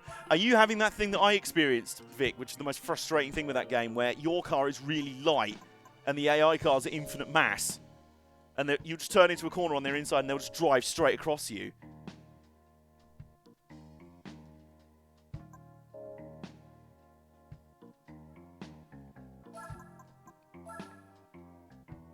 Well, we're going to have to win the Swiss Alps at some point anyway. Right. Well, we've got upgraded Megaspud now. Can someone get the prize cards for the hard tier special conditions races? Can someone find that? I think we're going to need it. Meanwhile, once more into the breach. And by breach, I mean plummeting off a canyon. Just yeeting myself off the canyon rather than still doing this to myself. And also, the cars just feel really clunky going through the corners. They felt a little bit vague to me at times.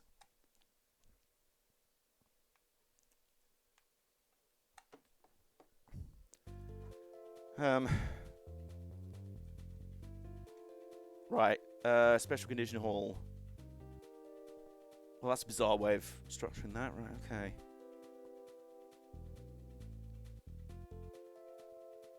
Huh. The two Toge events I was going to save for last have two of the best prize cars. Well.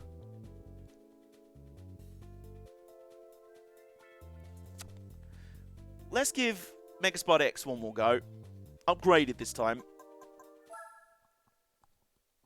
And let's fiddle around with the settings a little bit. Why not?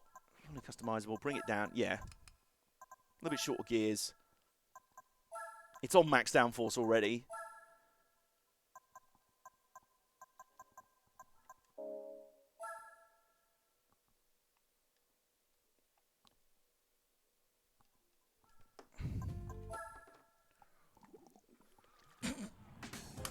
Okay. Angry Spud.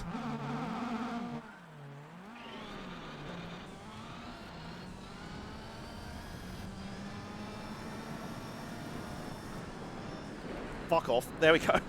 Nice. That worked.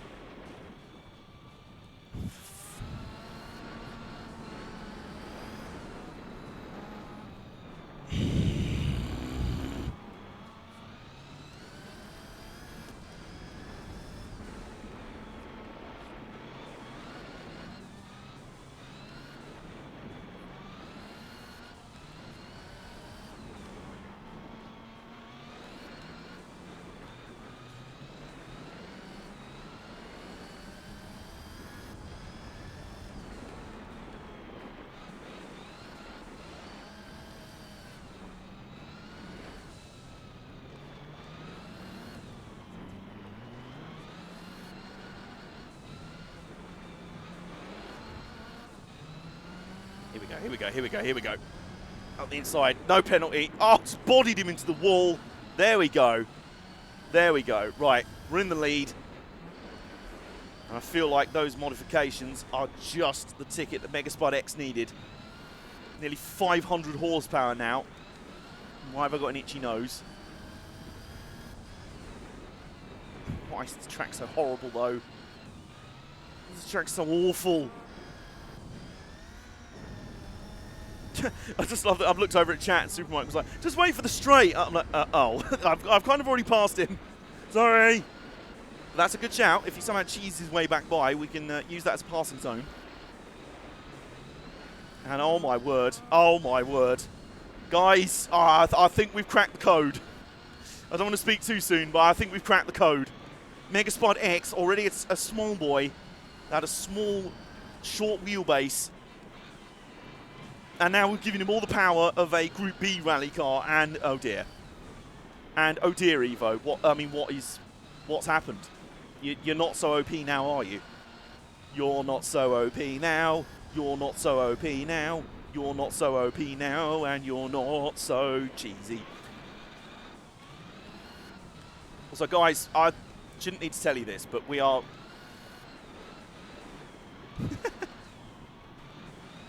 I'll keep you updated on the pace. Leave me alone, I know what I'm doing. Well, there's one lap in the books.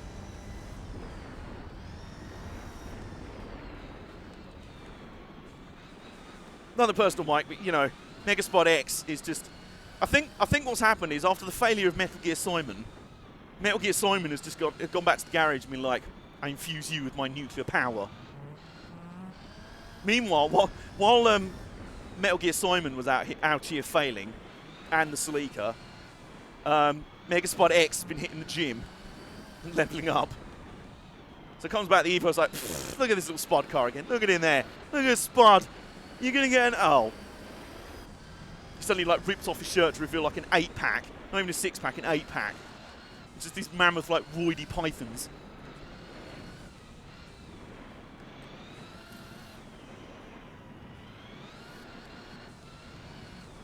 Well, do you know, I was about to say I'm enjoying this mode a lot more. I mean, that's a stretch, but you know. It's a bit more enjoyable when you don't have to worry about the AI as much.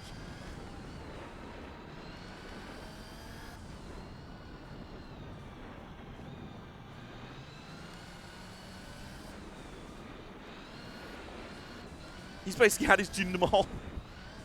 I mean, that does imply that he was pretty crap up until now, which I think's unfair, but point taken, yeah, he's roided up. He's hulked out. He's hulked up. You know, not Hulk Hogan hulked up, as in demanded he be put over and then was racist, as in Incredible Hulk. He got so angry, we just came back to the garage. We came back home and we saw like these broken toolboxes and stuff. Just smashed toolboxes and we're like, what's happened? The other cars are like, Megaspud X is kind of, he's angry. He's angry. And we're like, oh. Well then. So now he's just inflicting a hyper beat him down on the Evo.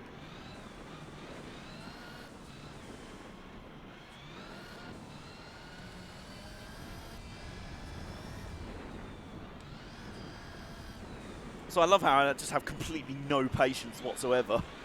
Like, I'm lobbing my controller around when we start losing one or two of these events. The other day, Nate on his stream, Nate Lupson on his stream was like, I'm going to complete all the Ridge Racer games 100%, even if that means trying the same level in Ridge Racer Revolution for 5 hours straight. And he beat it, the mad lad. You gotta respect it. I'd have just obliterated every home console in the neighborhood by that time. AJ Bush, I really am. Look, listen, if I do have a temper like the Bush brothers, it's won them 3 Cup Championships, NASCAR Cup Championships between them. I just don't have their driving talent. So, yeah. The range of Carl Busch, the driving talent of Paul Morris.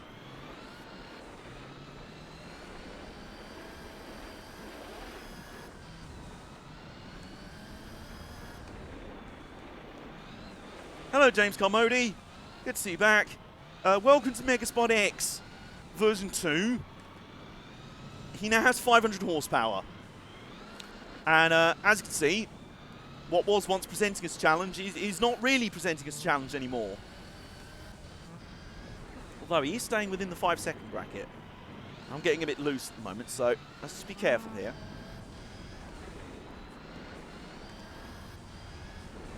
Can anyone smell cheddar?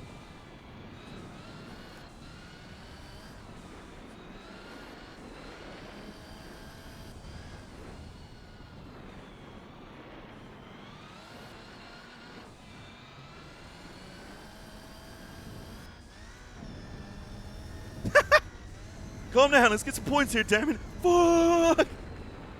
That was me. With the Escudo, just at the end of the first lap. Yeah, we're losing by 6 seconds. Fuck! Now, Oriel, it wasn't meant literally in terms of this game. It was a quote from Kurt Busch, IRL.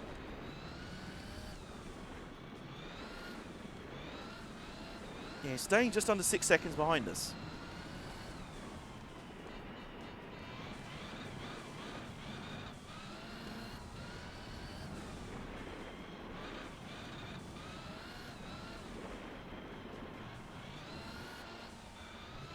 Remember the 360 PS3 Sega Rally game? I can't say I do. Or was that the one that got a PSP release? Because I have it on the PSP and it's pretty fun. Did I just call you Super Mike? May have done.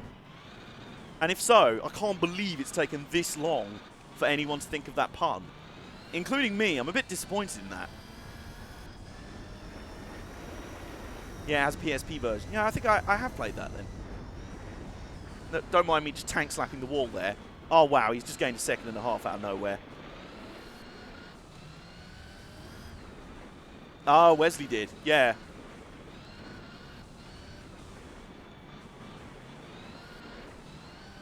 I fucked up and made a typo.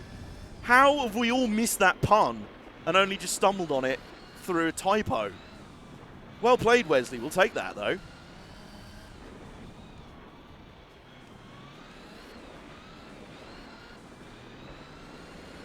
Guys, you really don't want to be in the way of Megaspud X. Not only is he angry, he's now got the biggest turbo the world's ever seen installed. He's basically nicked the turbo off the Escudo. So, you know, if you want to stand in the road, risk getting run over just to get a shot with your nice little camera, you can, but the camera's probably going to get sucked into the air intake with the turbo, along with nearby plants, trees, your hair, children, birds, small mammals, just kind of everything, really. He's now become a human Hoover.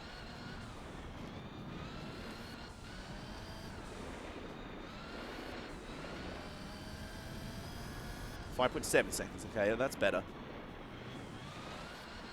Supermarket Mike. Someone on Xbox once called me Supermarket. Supermarket Mike. Why does that remind me of flipping the old British TV show Supermarket Sweep? Supermarket Mike. Hello, I'm Dale Winton here, and welcome to Supermarket Mike. Mike is here in Halfords, and he has 5 minutes to run around the shop and get some parts for his Supra. Go! Oh my god, that actually could be a show. Can you imagine that? That'd be like sort of Pimp My Ride meets Supermarket Sweep. Oh, what a pitch. That sounds like something out of an Alan Partridge episode. Pitch for a TV show. Blend of the popular car customization show Pimp My Ride with the joyous, delirious Supermarket Sweep TV show.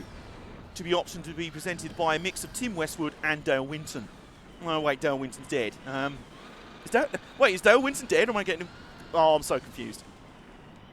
I've got so confused. I was like, am I confusing him with Michael Barrymore? Oh, wait, no, I think he's still alive, but someone died at his... Oh, my God, it's just a mess, really. Megaspud X is just kind of ruining my perception of reality at this point. Anyway, final lap presented by Where Even Are You? Evo, where's your old man? Yeah, Dale Winton died a couple of years. Oh my god. Yeah, it was 2016, wasn't it? 2016, the year where everyone that was even slightly famous died. God, that was a depressing year. That was the year where we just went through the black hole. We crossed the Rubicon. Like in the same year as Trump and Brexit, half of the celebrity population, everyone that meant something to us, died. I was like, yeah, see you guys, we're out of here. We're peacing out. I remember finding a player called on Test Drive Unlimited, literally called Homie. What, was that a multiplayer name or just an AI NPC? It's like, yo, you're going to be racing with Dave, you're going to be rolling with Alan, Sonny, and Homie. Well, is he a homie? No, he's just called Homie. Oh, okay. Now, for real though, I am actually kind of feeling that supermarket sweep meets Pimp My Ride idea. Just like you get people who want to build their cars or whatever, and they just take them to like an auto shop or like Halfords or something. And just be like, right, you have 5 minutes, here's your challenge. You must find a turbo that fits your car. Go!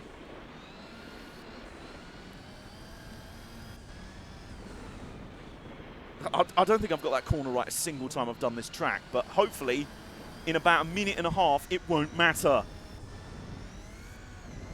I mean, until we do the reverse layout, but, you know. Either way, I think we've solved our problems. I think we've found the key to defeating hard mode rally events, and I won't have to do the Toge events out of sequence after all, although technically they would be in sequence. Whatever, you know what I mean. Out of the sequence that I plan to do them in. So how are these events just so long? I mean, we've had to retry this one a few times, but like, in 2 hours I feel like we've barely done any events. We've done like 3 rally events, haven't we? They're only 2 races each. Okay, not quite 2 hours, you know what I mean. We clearly just run over that dude, by the way. I accept no argument. We did just run over a man. Boo! Let's run over a man. Nope, he got in okay. There we go. Well, there we go. In reverse, the killer is the right-hander before it. Now blind left-hander. Oh, God, I know the one you mean. I once found 2 guys in the same Xbox Live game. One gamer tag was DVD drives. The other was, and I'm not joking, this was his actual gamer tag. His gamer tag was, my mum was bent. Well, someone had a bad home life.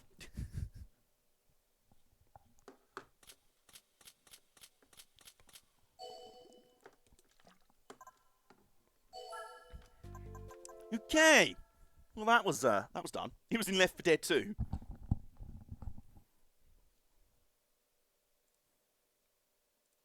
Or as that shall forever be known, Left 4 Dead 2 London SW1, or Left 4 Dead 2 Manchester United 3.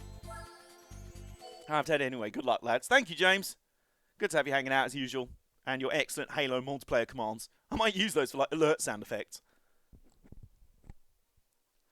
Oh look, the Evo's back for a chance at revenge. Whether he'll actually get it or not is another story. So here we go. Next Spot X. Away we go.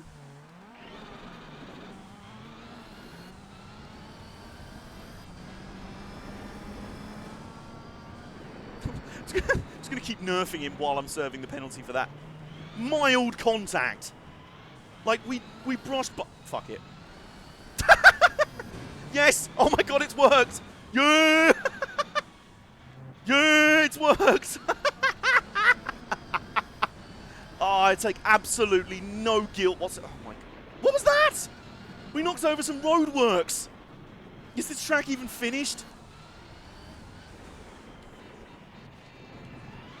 Oh, I take absolutely no guilt whatsoever in absolutely nerfing the Evo off the track and into Narnia to take the lead. Absolutely no guilt whatsoever.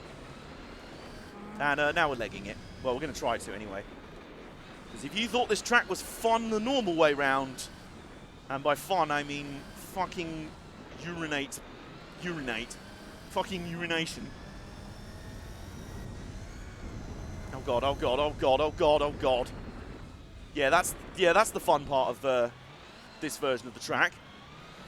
The fact that you now go down the straight and the corner at the end of the straight is a hard left into a hard, hard right into a hard left, both blind, and both coming at the end of straights with jumps on them, so you can't brake in time for them because you're still in mid-air. So the Evo's like, I'm going to compete, guys. I've activated cheese mode. I'm ready to go.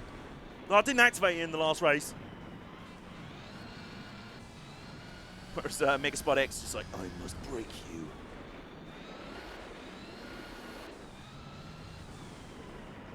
God, it literally just is like driving on glass.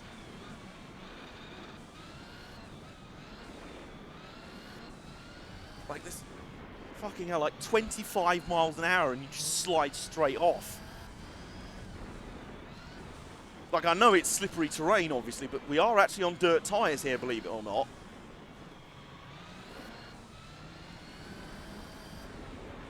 Wow, 20 miles an hour and just skidded straight off. Glass is made from sand. Oh, well, you know. God's sake. Okay, stay calm. You're still in the lead. You're still in the lead. Got a nice straight coming up here. And use all that power to suck all the leaves off the nearby trees. And all the birds out of the nearby trees as well.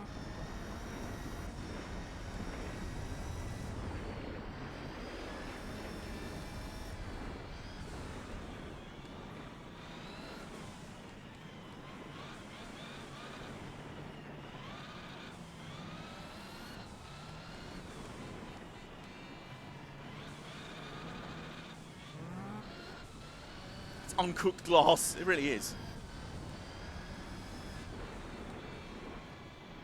There's those knocks over roadworks. I didn't even know that it was possible to knock those over. You learn so. Today I learned it's possible to break this track, literally. Fucking glass is raw.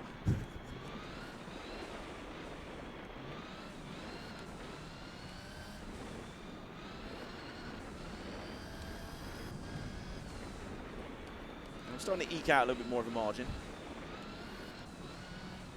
It is consoling me no end to know that after this race, I just need to beat this race and I never have to drive this track ever again. Oh god, unless it's in the super license. Yep, that sounds like a great idea. Let's just run a reverse version of this track where down the long back straight, if you go the other way, you encounter 3 massive jumps right before a hard right into a hard left.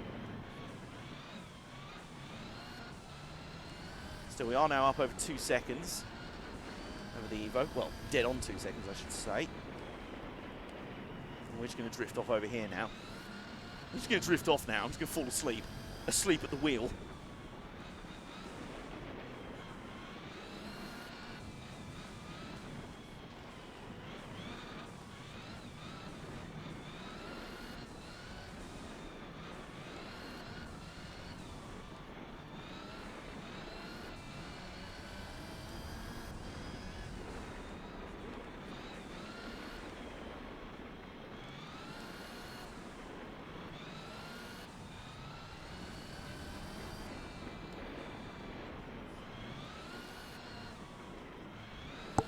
Yeah, you'll stand back before I run over your toes. Just everyone on the inside of that corner is like, wait, stand back, he's coming around the inside. Ow! Ow, he's broken all my toes! And I'm just like, you know, you were still, oh great, the Evo's cheesed, by the way. The Evo's just flying back up behind us. Yep, love that. This is like the Argentina stages on Dirt Rally 2.0, except very boring. Yeah, you've noticed. And there's absolutely no grip and no physics.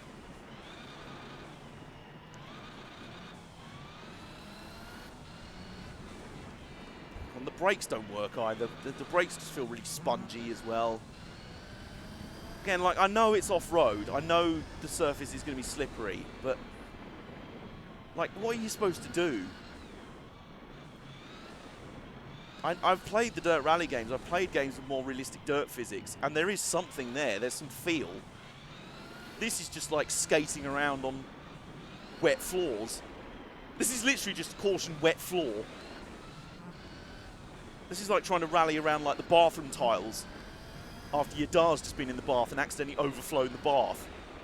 So you're on wet floor tiles. That's what there's my analogy for rallying in this game. It's like trying to drive on wet floor tiles. The uninteresting crack. Okay, brake early, brake early, brake early. I guess that sort of worked-ish.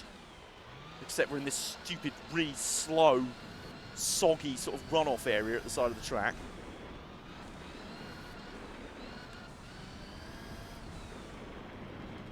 Still, all we need to do is keep that Evo behind us for 2.5 more laps. Because, oh my god, we're only halfway in this race. End my life now. As long as we can keep him behind us for another 2.5 laps, we're good.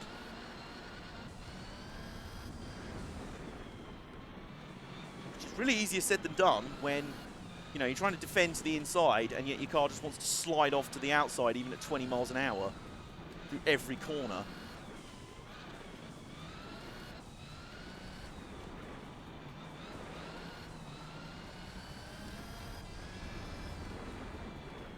Is there anywhere on this track, bar that straight, where you get anywhere near 6th gear? So I swear like every corner on this track is like a 30-mile-an-hour hairpin.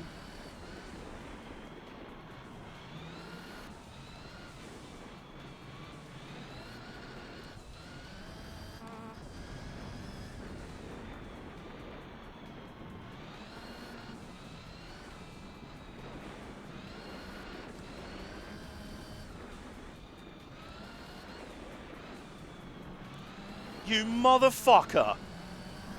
Oh my god.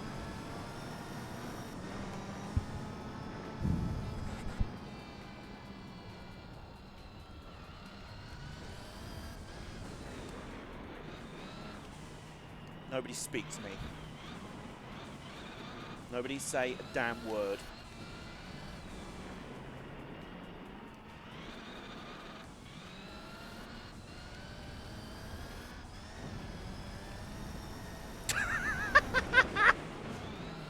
Look, that's just me being petty at this point. And it has actually worked.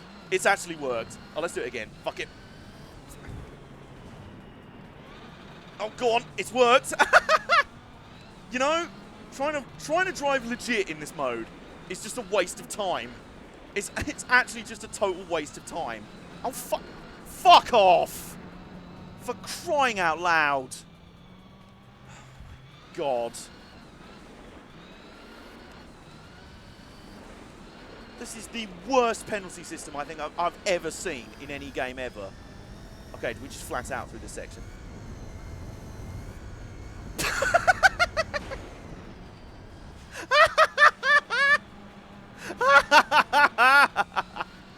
Oh, I'm so petty. And technically that worked. We closed the gap.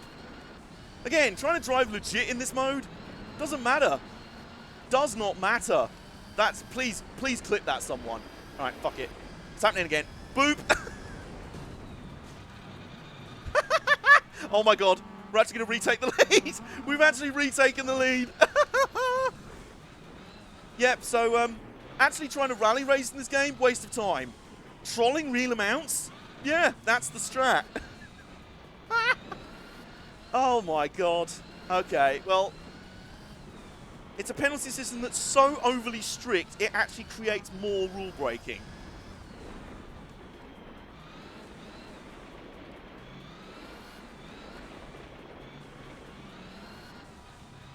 So yeah, we're back in the lead.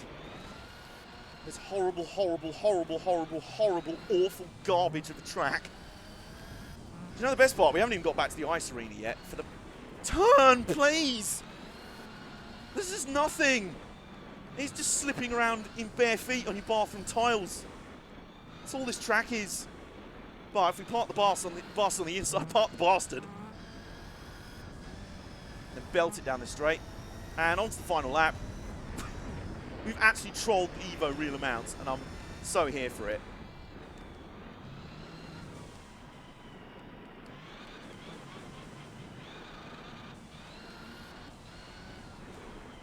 Please stop, please. Too Fast, Too Furious is us. What one's that? Just ramp the car off of a ramp and smash into his boat? Seems a bit harsh, you know? That's those annihilated road, like, fences.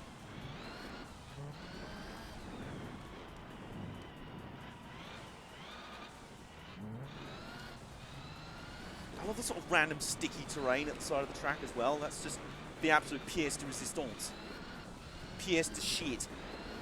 Pièce de pubic hairs.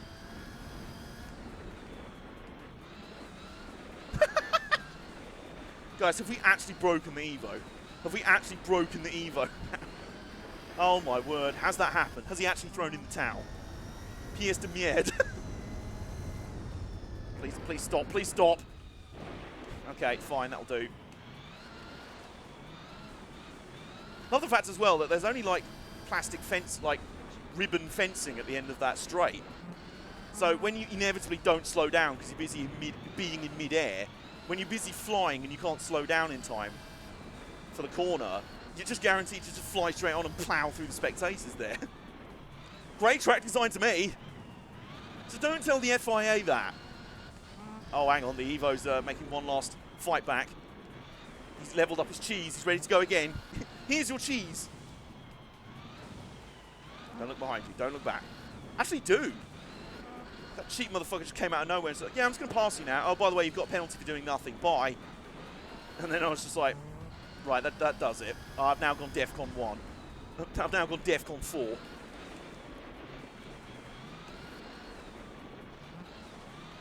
Come on, come on. A few more corners to go, and then I never have to drive this stupid track ever again. He's still got a good air gap, I think. Although I'm not.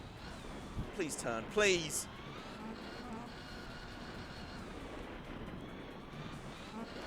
Right, let's park it right here. Do not veer from that apex. There we go. Oh yeah. What are you gonna do? What are you gonna do, M9? What are you gonna do? Suck it! Oh, that felt good. That felt so good. Sacripines. That's like having a law where you get a fine for injuring someone, but nothing for murder. Oh, finally, yeah. Damn, that felt good, lads. Man, that felt good. So 2 hours in, and we've only completed 4 rallies, I think. Christ.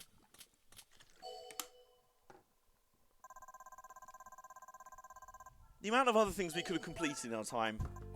But it doesn't matter. And you know what we're immediately doing? Grand Flappy Cocks.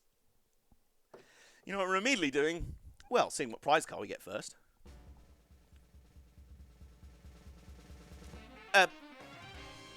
It's alright, I guess. It's pretty good. It's Rockstar Spud's granddad. I am your father. Is that what we were battling for? The Evo actually wanting to impress his own father? And yet Rockstar Spud was like, no, I'm the true son. Rally car. Excuse me. Alright, so what we're immediately doing is saving. Grand Canyon, more like Grand Canyon. Canyon. Grandmaster Spud. I like it. Okay. Oh no, we've got the snow events. Oh, pain. Actual pain. I think these events are actually banned under the Genevan Convention. Because they just count as torture in some countries. Mediocre crevice. At least Ice Arena is short. There is that. There is that. Correct answer. Chamonix I actually don't mind. But I just know the AI are cheesy mofos there.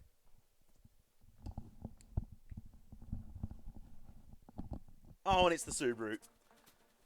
Ice Arena design of Finsters. Alright, here we go.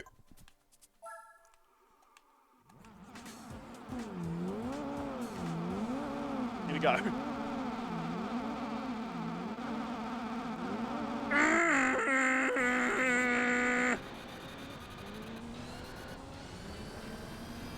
Send it! There we go. Oh. Okay, just felt nothing from that. But at least I didn't get a penalty. So there is that. Oh god, and now I'm blind. Oh god, I forgot about this. How the snow just fucks with the exposure on your TV. Oh, bollocks! I'm just restarting immediately. That was on me. I was like, you know what? Let's just go for another outrageous yeet there.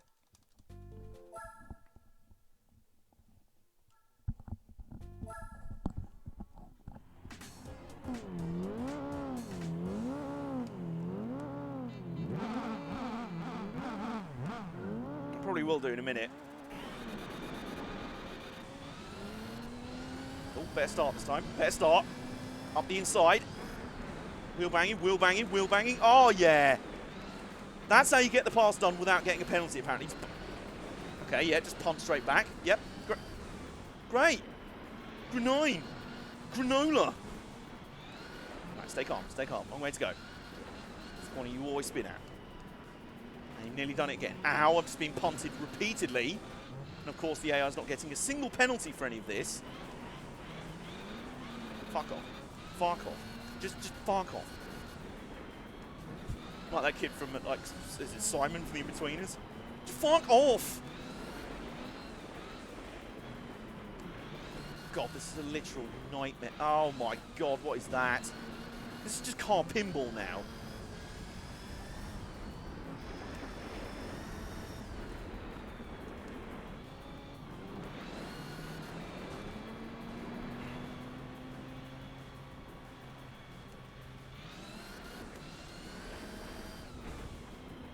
What do you even say? What do you even say? Except this! Bollocks happened again! I just ride the walls in these tracks. How do you do that? Well, I mean, it sounds obvious. Fuck off, I don't want to see a replay! Games, you want to get it out of your head that I want to see a replay of a round that I rage quit. He definitely wants to see a replay of that. Hello, Ultra Mustang 08. We're having a great time in the rally events. But seriously, hello, how are you doing? Hope you're alright. We're about to try wall riding, because I've just had enough of this mode now.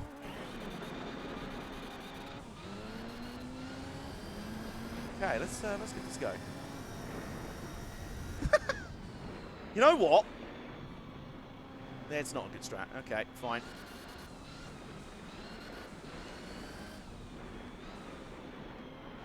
Do you know what? I've basically been wall riding already, it seems. Alright, this time. Punt! Oh, I'm so petty, and it's worked! This actually worked! Oh, I'm actually just so petty, and I make no apologies for that.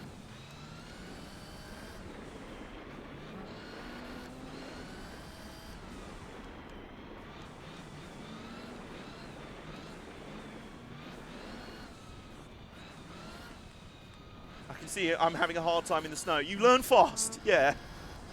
This is my least favourite track and least favourite mode in the game, so yeah, I'm just trying to get through this now. Like Daniel Bedingfield, I got to get through this. Did we just get punted? We just got... For fuck's sake, right, no. No, I'm not having that, no. Oh, great, we're just getting punted through every corner now. And of course, the AI don't get the same stupid penalties we do. So I'm just going to park the bus. Oh, you want to get by me, do you? You want to get by me? Well, that's, you know, inconvenient, you know? You're just going to have to get over it. So I can't see where I'm going. Can't see shit, Captain. God, what are those? You know, as if the rest of the track had no... All rally tracks on my yard. Please, pass some of your skills on to me. I don't know how you do that, through osmosis, through Twitch chat.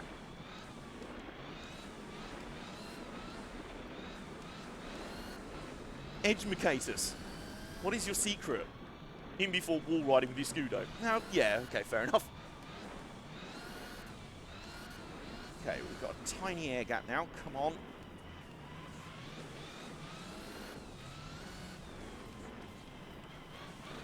In before get good scrub.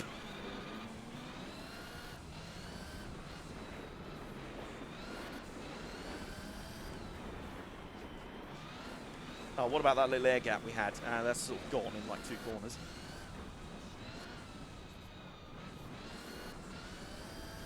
Ultra Mustang out here like, this is my yard. Or maybe he's like Roman Reigns. Rally tracks in my yard now. After waiting 10 minutes to say that one line because everyone's booed him relentlessly whenever he went to say it. It's like, just walks out. Boo! Looks like he might talk. Boo! Looks like he might talk again. Boo! And then finally it's just like, yeah, it's my yard now. Walks off. Greatest promo I've ever seen.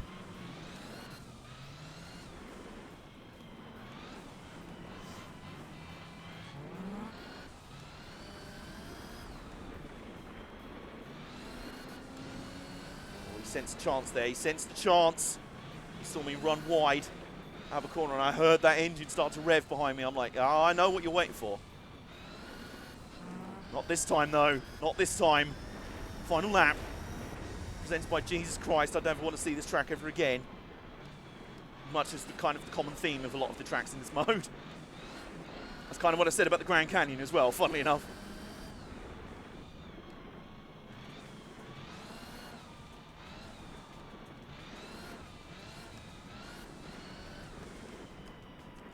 It's funny that consistently the off-road events are my least favourite ones in all Gran Turismo games. It's not that I don't like rallying. I love Dirt Rally. Dirt Rally 2.0, they're both great games. It's not that I don't like rallying, it's just they're consistently the weakest part of the games they're in. The Gran Turismo games they're in. Like the rally mode in GT Sport is annoying.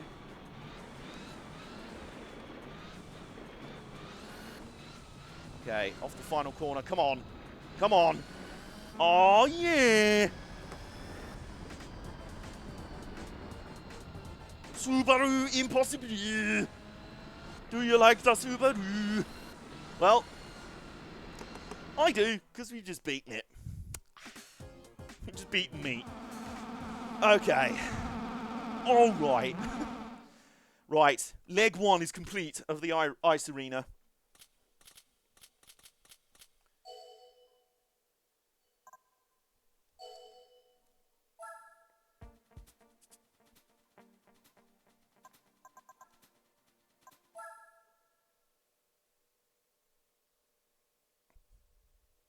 Huh. Intriguing. I just got a message from someone revealing the Dirt 5 trailer. Which is what I think everyone was guessing the other day when Codemasters made that thing of, well, we're not supporting Dirt Rally 2.0 anymore, but the next game we're going to bring out is way more arcadey than that. And I was like, it's probably going to be either Dirt 5 or Dirt Showdown 2. Ah, it's Dirt 5. So there you go. I kind of find it funny, though, how people after Dirt Rally, they were like, well, Dirt 4 was a massive disappointment. It's like, you know, you do realise it was supposed to be like a way more arcadey game than Dirt Rally. Like, they gave you your game, Hardcore Sim Man, in Dirt Rally, and then Dirt Rally 2.0. It's alright if you don't like Dirt 4, you know? In fact, I'm the one that's like, well, do you know what? Please do the same for Grid. Give me Hardcore Grid. Give Hardcore Grid.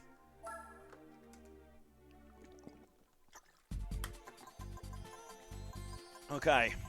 Right, leg 2. The ice arena. One more race. One more race. Me when no cereal with no milk.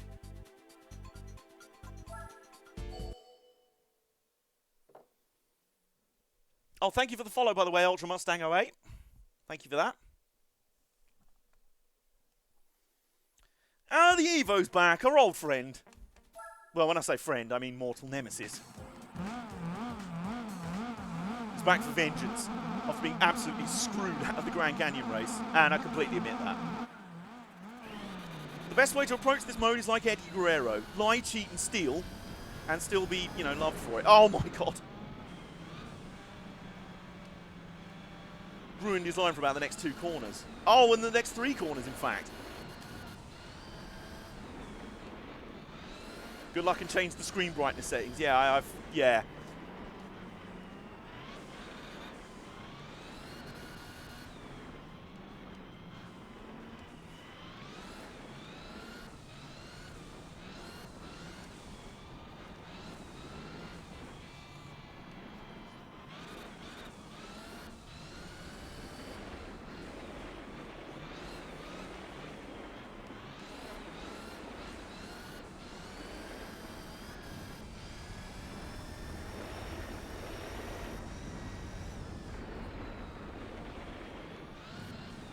So these final few corners, the regular way round, are absolutely AIDS. This way round, they're AIDS with a side order of herpes.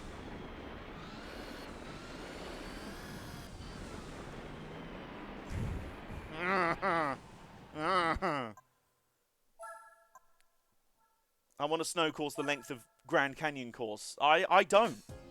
I don't. That's my idea of a nightmare. Love 2 Mitsubishis racing on a track covered with Subaru sponsors. About that. Okay, stay calm. Wait for the yeet. Wait for the punt. Do not blow your load immediately. That exists. It's called Chamonix. Yeah, exactly. And I actually don't mind that track. You know, as much as it's possible to do. And as much as it's possible to not hate a rally track in this game.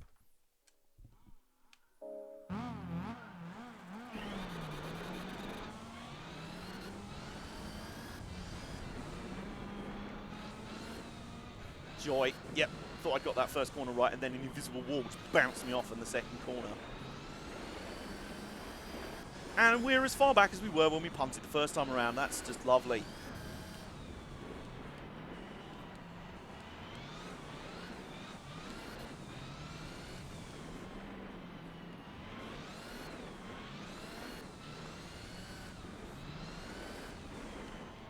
Wow, we're 2 seconds behind already. Problem is as well, when you're trying to chase another car off-road, you try and push harder, but that just means you just slide around more and make more mistakes on dirt. And just slam into walls more, which loses you more time.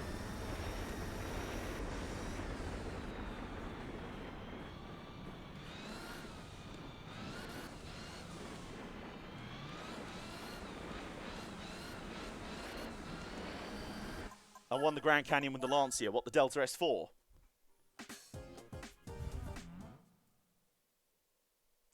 And to be fair, only half of it is snow. Yeah, also a good distinguishing factor.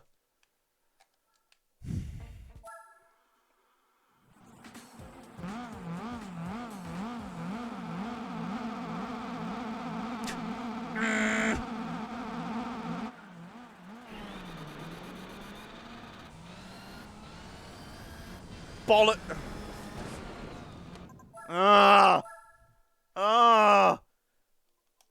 Stupid track. Who designed this? Give me the name of the man that designed this track, and I just want to go and punch him in the ear. Am I using steering wheel or controller? Controller. My strat in this was wall riding with the back of the car full throttle through the turns. Okay. Well, you know.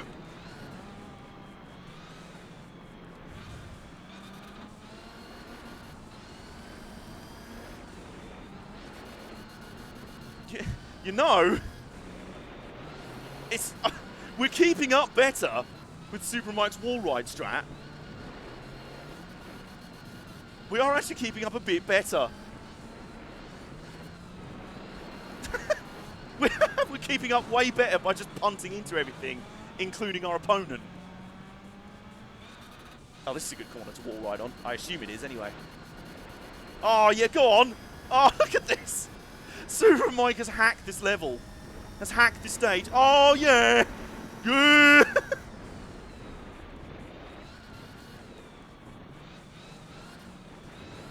Yeah. Yeah. Oh, fuck off. Oh, fuck off. You stupid cum waffle. I hate everything about you in this stupid... Ah. Arse. Ah. For fuck's sake. Oh, this game.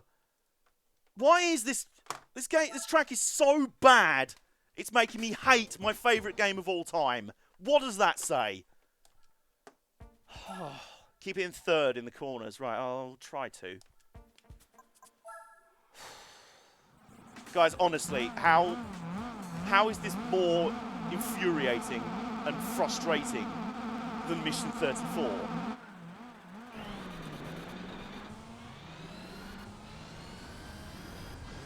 I don't even care. You're just getting annihilated, mate.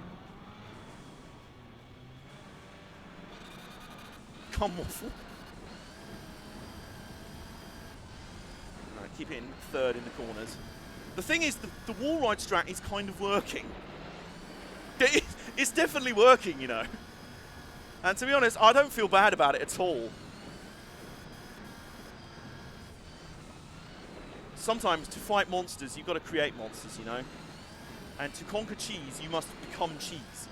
To conquer cheese, you must become cheese. Oh my god, this is like a bank turn. Yeah! This is amazing. Oh, yeah! It's happened again.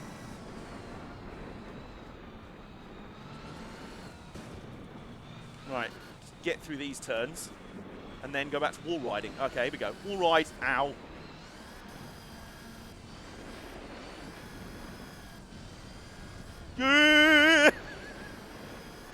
this is brilliant.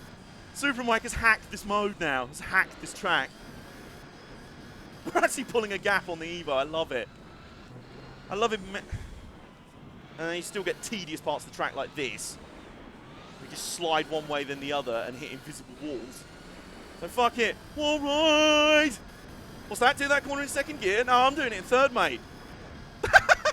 We just legged it for the Evo. Oh, mate. Oh, we've just hacked this track now. And it's stupid, stupid, stupid, stupid, stupid design. Stupid level. Please, please tell me this isn't in the Super license. I'd take Chamonix over this. Oh, God, I'd take Chamonix in a heartbeat over this. Hacks Arena. The NASCAR Ice Arena.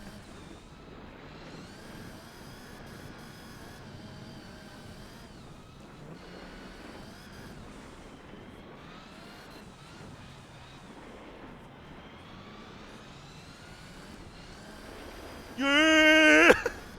Yeah! Well, you see, what I'm doing is I'm actually running the name redacted driver's line. You know, the high line around like Darlington or something. That's what I'm doing. Basically, you've got to race this track like Darlington Raceway. A loophole in the penalty system is that it only cares if the front part of your car touches the wall. Yeah, I've noticed that. So, always hit the wall with the back end of your car, with the booty, and you... Fucking serious. Oh, why? Crying out loud. Never mind, stay calm, stay calm. Stay calm, stay calm and wall ride.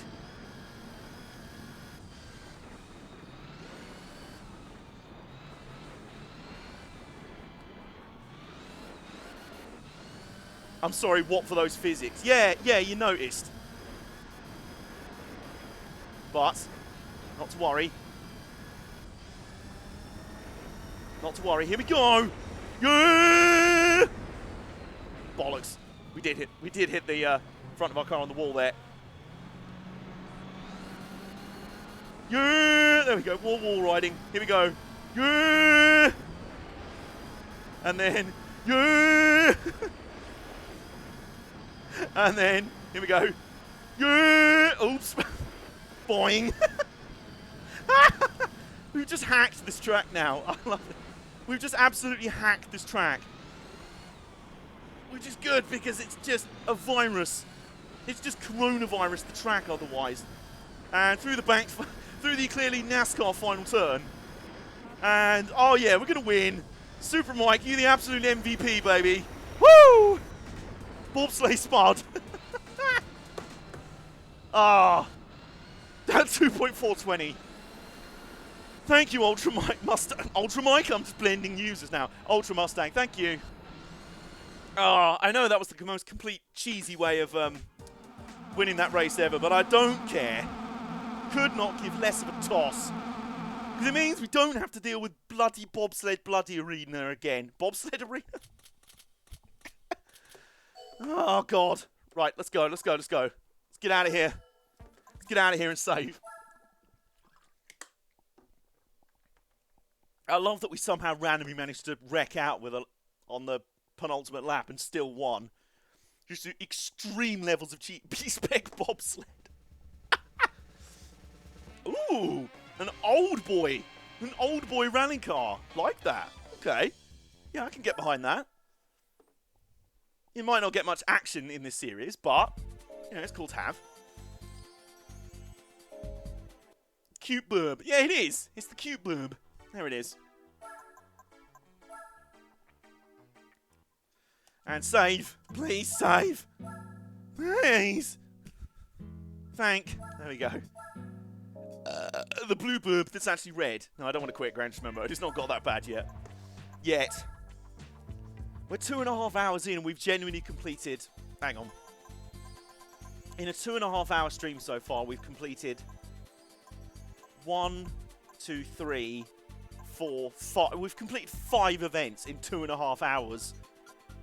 Oh, this is such a slog.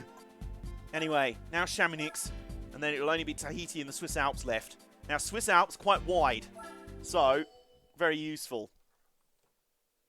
Remember, just drink that tasty H2O, yeah. I will. Well, I will then. Oh, it's the Toyota Corolla now. Is this the little Corolla? It is! The little hatchback Toyota. Vim, nim, nim, nim. This is the Carl and Science Mobile. And here we go. Ah, boy. One reason I... Wow, it's not turning. Oh, God. One reason I do like this track is that there's the entire first sector that's actually tarmac. So tarmac specialist over here, yeah.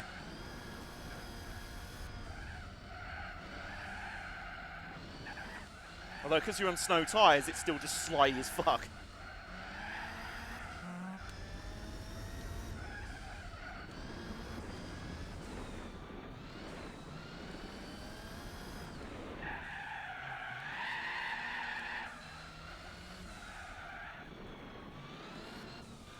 And now we're on the snow, and now the suffering starts. And now the suffering's bit...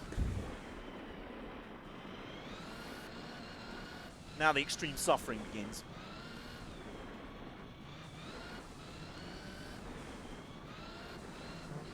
Oh my god, I've just remembered we've got 5 laps either way to do of this. Oh, I've said it again, we've only completed 5 rally events in 2.5 hours. Oh, that's just a slog. That's just an absolute grind.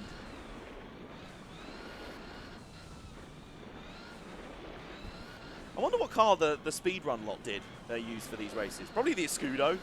Although it'd be hilarious if they somehow managed to use like the Bentley Speed 8, LMP1 or the Formula GT. Oh Christ, it's a bit of the track I can't see. Blinded by the light.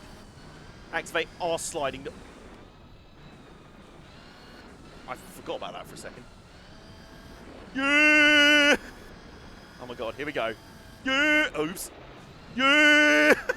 Okay, here we go. Yeah! Yeah! And then, yeah!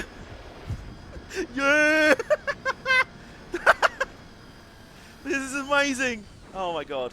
They use the RS200 rally car for the non-asphalt rallies. Oh, okay. Annoyingly, that's only winnable in a tarmac event that I'm saving till the end because I quite like those. But, Mike, I think your strat's still working. Here we go. Yeah!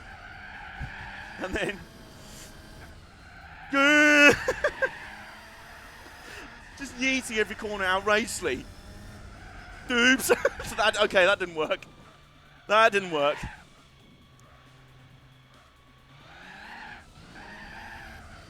And then up here we go. Yeah! There we go. And then, oops. And then, oops. Yeah! Super Mike, you're the absolute OG for teaching us how to hack the rally status. Now we know how people beat these stages. The wheel spin on this small lad. Oh, it's outrageous. Megaspod X is just breaking physics here over and over. He's broken the penalty system over his knee. He's just bent the penalty system over his knee and he's just starts spanking it. And then, yeah! Oh yeah, this is like driving an Eldora, mate.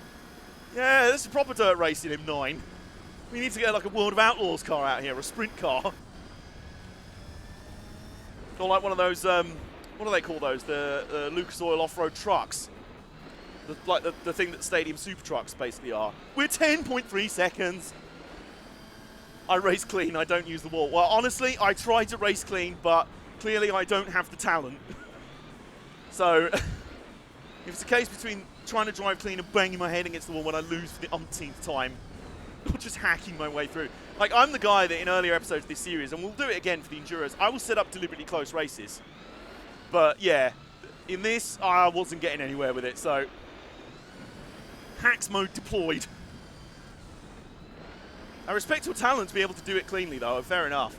Fair play. It's timing with the braking. Clearly, I don't have that timing down then.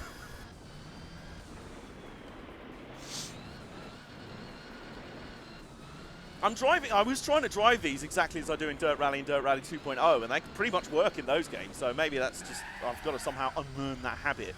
Meantime, for now, Also, this track is enough of a grind anyway. If it's like 2.5 minute laps.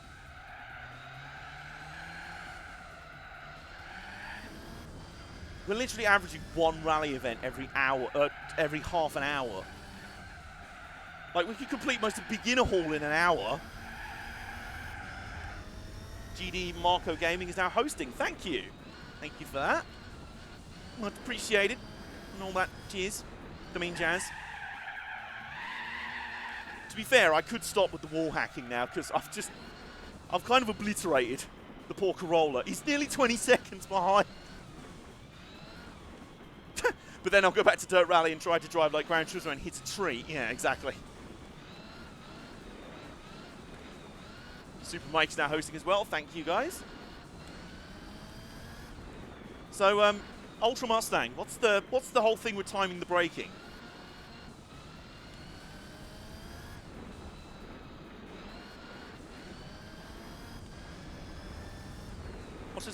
Watch me now start driving cleanly, and then the Sleek is like, oh no, he's actually right behind you again.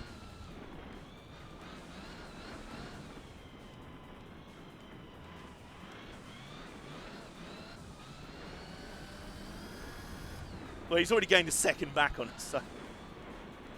I'm blind. I'm absolutely blind.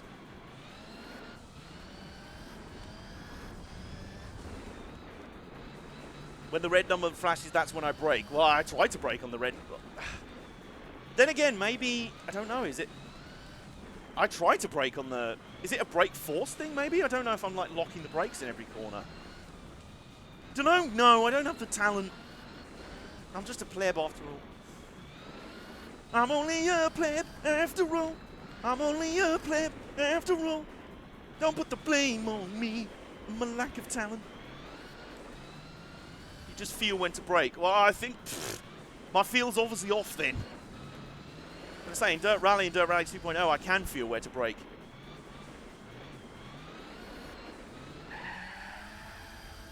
Never mind. At this point, we can try and learn to get good in the final few laps. Here, yeah. Okay. Great. Gran.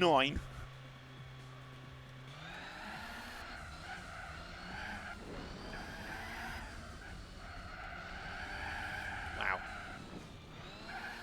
I generally accept that I'm whack at sim racing. I do. I just practice, to not corrupt the online world. Honestly, that's kind of where I'm at. Like, I know I'm never going to be the fastest or the best. I'm never going to be the very best. It's like a sad version of the Pokemon theme. Sad boy version of the Pokemon theme. I'm never going to be the very best like everyone else ever was. I'm just so shit. I'm not the best. All my Pokemon hate me.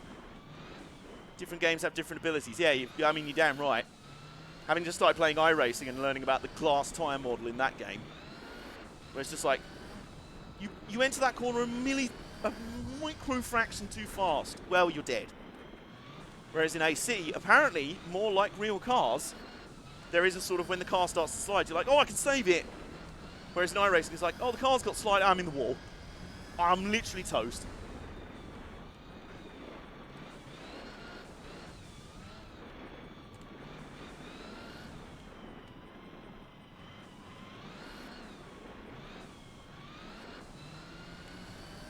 Those aren't a 15-year-old game with very wonky off-road physics. Oh my god. There we go. Funny thing is as well, this is in the same game where my driving so far has been more than fine. I know it's a completely different discipline, but still, like, how can it be so drastically different? Metal Gear Simon. Are you just calling for a return of Metal Gear Simon? I mean, I think it would be just unfair on the Sleeker at this point. I might deploy Metal Gear Simon just to try and get through the final few events a little bit quicker. As you said, I'm the tarmac specialist. Hell yeah, I am. I've got Jimmy's tarmac specialist shirt on order. It's going to be confirmed. It's going to be official. Massive arse! Confirmed. I play most sim racing games for personal fun, not to prove myself to people or anything. Yeah, it's taken me way too long to get to that point, and I should have played them for my own enjoyment all along. That should be the only reason you play sim racing games.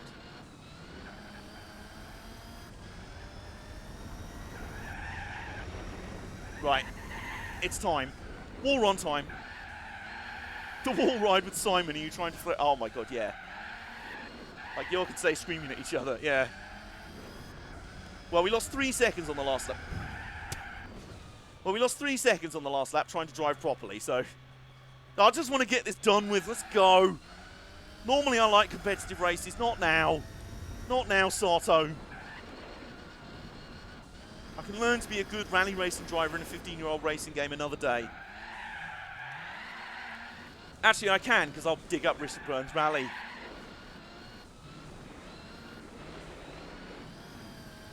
Yeah! Yeah!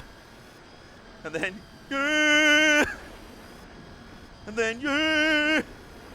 And then, yeah! I'm just sitting here in my fictional Enduros, the best track list in the world. Which ones are that? Hello IndyCar old memes. What are they? What? Yeah!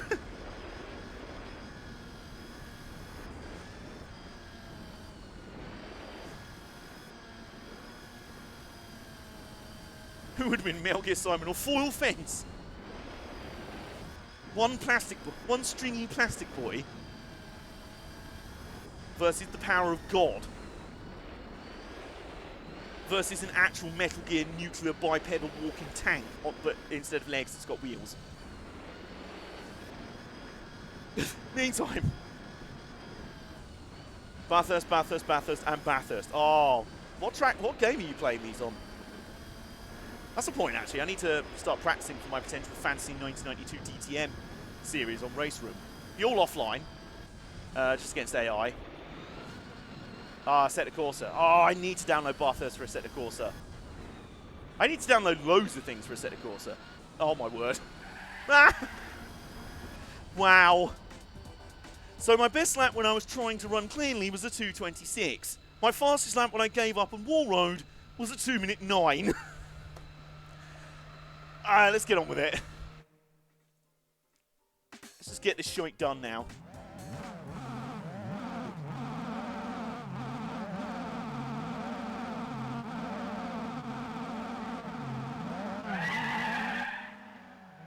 For my first time on snow, I used the Toyota RSU. Do you mean the RSC? Assetto Corsa in an old restored Porsche at night. And who else is in the field for these Enduros? Alright, well that's leg one of Chamonix done. Yeah, no, that's okay. Okay, it was just a typo, probably.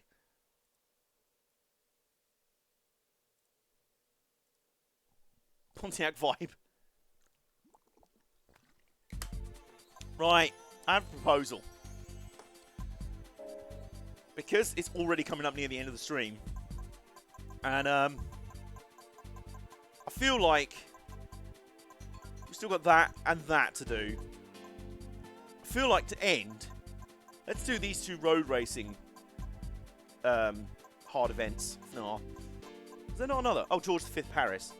Let's do the road racing events to finish off Special Hall, and I'll finish off the final rallies off screen. Because at the moment, all we're doing is wall riding. Anyway, we know how to beat them. We've learned how to hack the rally stages, so we can beat them. Is that okay with everyone? Because I've realised we're not even 20 minutes to go until when I normally finish streaming. Even going for an extra hour. We've only been averaging completing 2 rally events per hour. So bollocks. Do you know what? We're switching over, and I have a car that I think is going to do pretty good bits on the tarmac events. Here it is. Also, someone's at the door, so I'm going to be back in a moment.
Okay.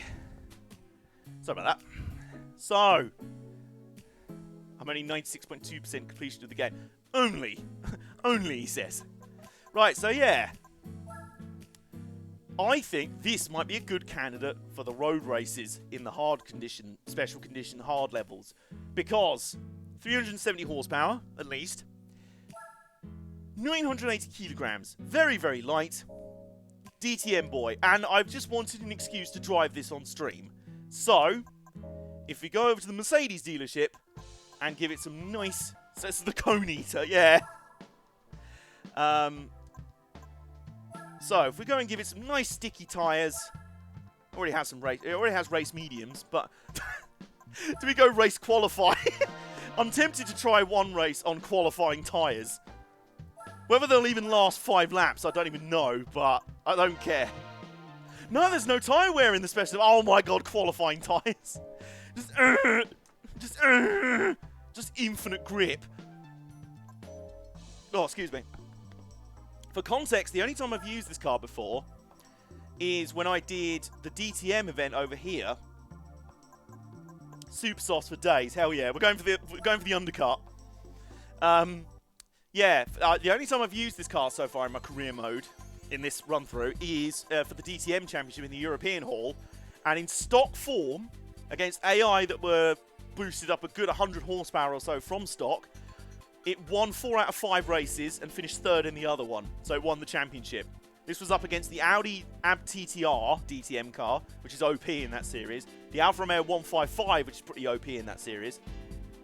Weirdly, my favourite racing series besides sports car racing, V8 supercars. Tyres are made out of rubber, they are. Thanks for the reminder. So, right, let's start with this first. Let's work backwards in my least favourite to favourite. Not that I don't like scuba. It's just my least favourite of these 4 events. So then we'll do George V Paris, then Costa di Amalfi, and then Città d'Aria for our stream main event. And then we'll probably go over and raid Batcho because he's watching Super GT. Oh my god! Well then! The game heard us coming.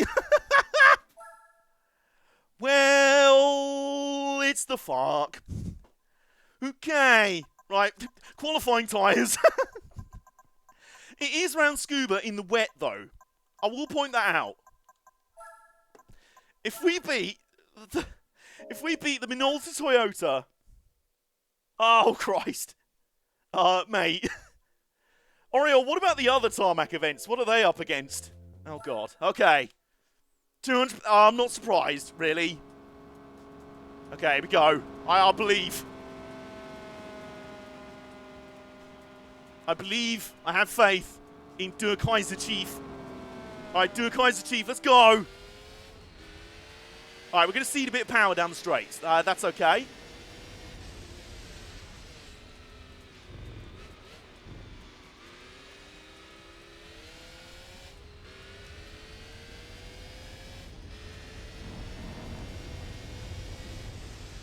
Oh my god, he is so slow in the corners though. He is so slow. Unfortunately, he's just got a bit more power than us in the straights. Just a tiny bit. I love that we're even keeping up, though, in the corners. Oh, God.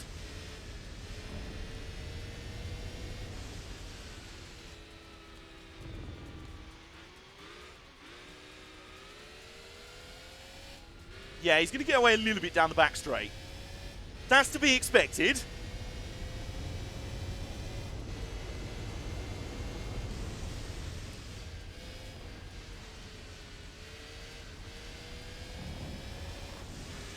And he doesn't suffer with anywhere near as much understeer as we do through the final corner. That's annoying.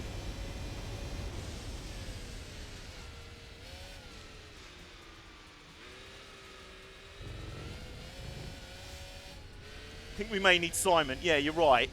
Just because the game decided to be fucking cheapskates again.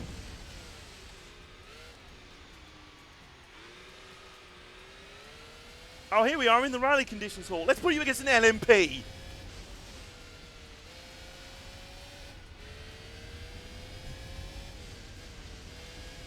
Why am I... Sorry, I'm just tempted just to hack this. I don't know what I'd even do. Oh my god. Oh my. I'm just gonna be cheap now.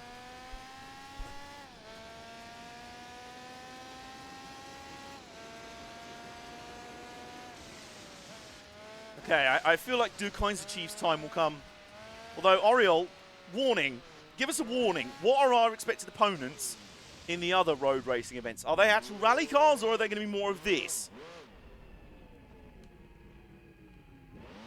Meantime, we wait. It's what we do. I don't remember. That's useful.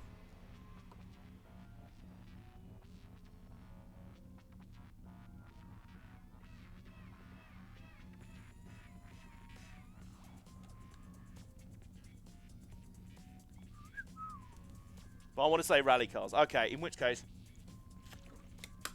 Right, Scuba is the exception. So we started with the exception, right? In fact, I know exactly what car we can use for this. I knew exactly what car. Okay, here he comes. Here he comes. Here he comes. And... Punt it. Dang it. Oh my god, did it work? Did it work? Where? Is he in the pits? Yes! Yes! Car snooker has worked!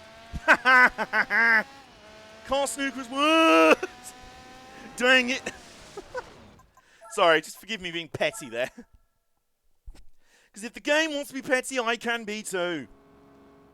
Right, okay, so Durkheim's Chief's time will come later. Just not quite now.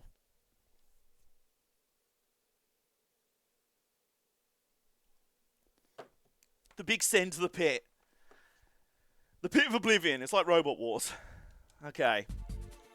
At least we only have to do this once. There is that. Alright. Okay.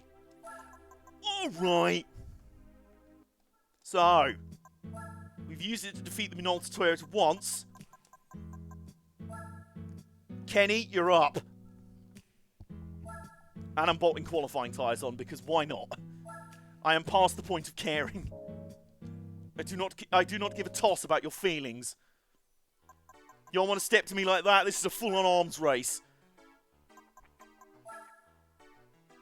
The one-winged angel. Oh, yeah.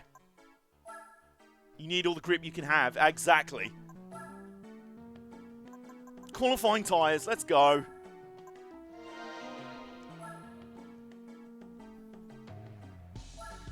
Right. So we'll save Durkheim's Chief for the other events.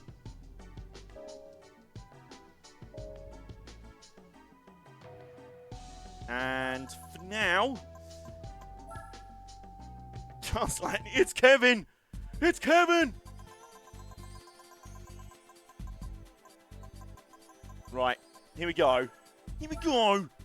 Here we go now. What if it's now it's just like some bog standard road car?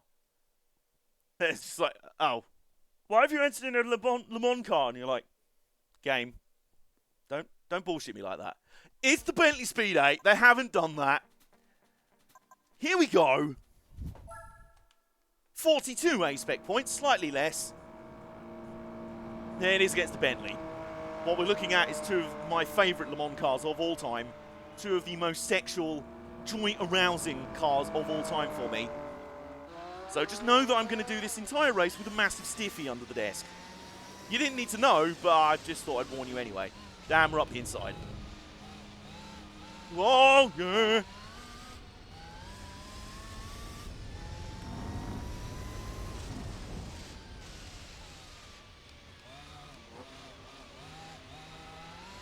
Well, Osprey versus Kenny Omega. That works surprisingly well, yeah. Now that you mention it, except I think Kenny Omega's kicking his head in. He's V-triggered his head off. Too much info. Oh, I'm sorry, Kenny. I'm very sorry. Look at it. It's in Stealth Black Bullet Cub. Bullet Cub. That's just the like bear cub mascot they have now. Oh, I don't like the final corner at Scuba. You may notice this. Ah, well, you know, interestingly, we're only 5 seconds faster on that first lap than we were in Durkheim's Chief. But 5 seconds is quite a lot in a sub 1 minute lap. Well, for Kaiser Chief, not quite sub 1 minute lap.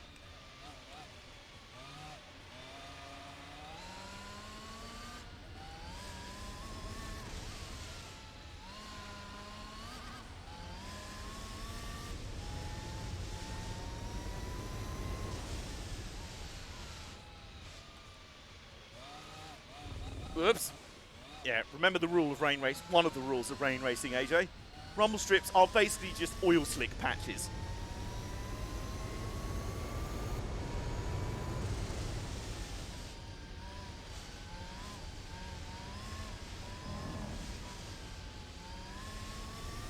Oh, I've just had a worldy idea for the other events as well.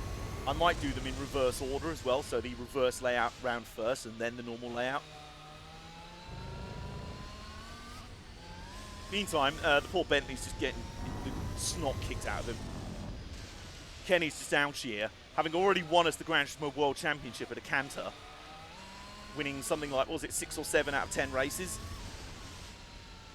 1, 2, 3, well, 6 races, yeah. Was it 5 or 6? I'm trying to remember.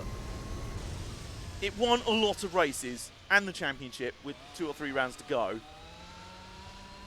The wet road is like black ice, yeah. Although, weirdly, this has more grip than the actual... This still has way more grip.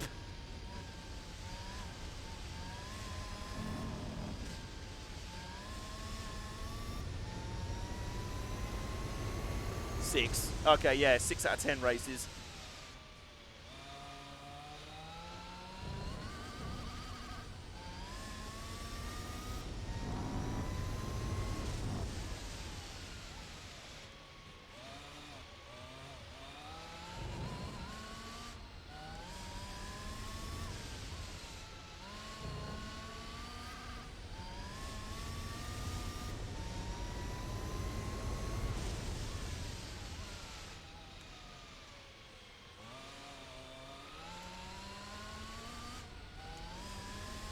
So, how's everyone doing?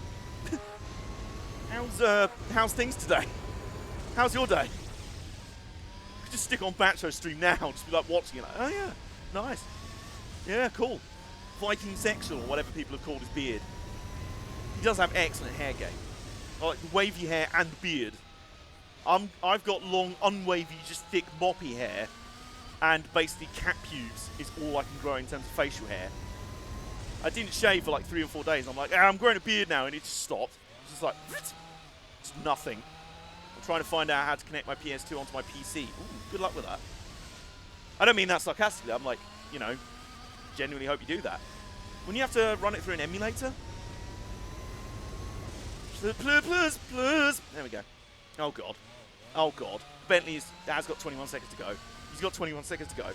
And really, this has been an upset, and it's just been embarrassing, and we've just really kicked the snot out of him. We've really just kicked the snot out of him. Really just kicked the snot out of him. And now he's got 21 seconds to get back to the pits before he gets laughed at by his mum and dad. And grandparents, who shouldn't be here because they should be social distancing. But anyway, who cares? We've won. Kenny has briefly just been called up. We just literally just picks up the phone. We were at the track with Kaiser Chief, and it's just like, right, hang on. Yeah. Just like, yo, Kenny? Yeah, we need you. Just for one race. Yeah, get scuba. Alright, see ya. And it just arrived, destroyed, one-wing angel, and then V-triggered the Bentley's head off and leaves again. I remember when I had a beard in some Team Bomber Sports videos. Oh, we don't talk about that. Oh, God. The horrible little moustache thing. Christ. 2016 AJ, that was not a style choice. Well, that was a choice. If you have a PC beefy enough. Beefy trundles.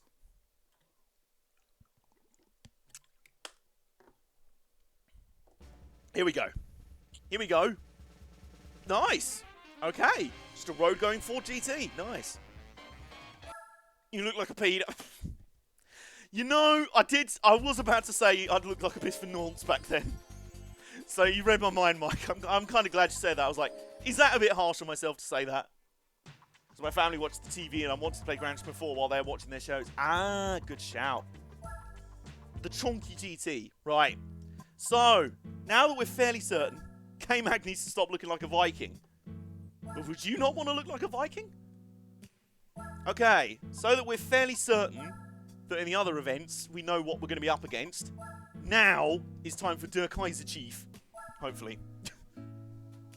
In before it's just like a Red Bull X 2010. But the Red Bull X 2010 wasn't even invented by the time of this game. It doesn't matter. God, no. But I'd like to look like a Viking. I don't know what looking like a Viking entails. It's just a big beard, I guess. Great big bushy beard. Okay, so George v Paris. George versus Paris. Formula Gran Turismo. Yeah, right, okay, let's do the reverse configuration one first. Has the DTM car got a name yet? Yes. Der Kaiser Chief. Because, you know, lol, the Kaiser Chiefs, I really like them as a band in the mid-2000s. I think they're still going, actually. And, Der Kaiser, you know, the whole German thing. You look for a capture card or a video converter. Yeah, that's a good shout. Yes, okay. This time we're up against the 205 Turbo 16 Evo 2 rally car, which is a rally car, has a lot of horsepower, but I think Der Kaiser Chief should be in a good spot here.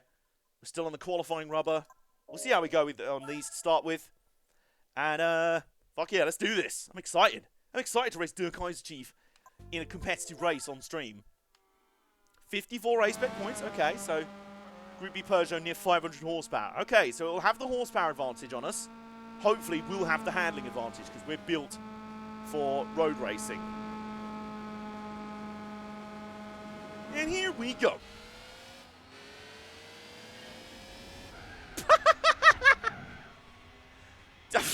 Wow, AJ, what a great start.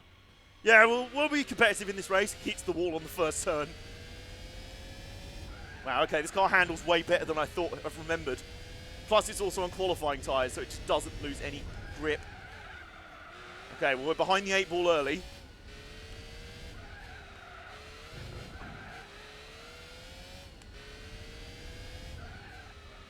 Bollocks.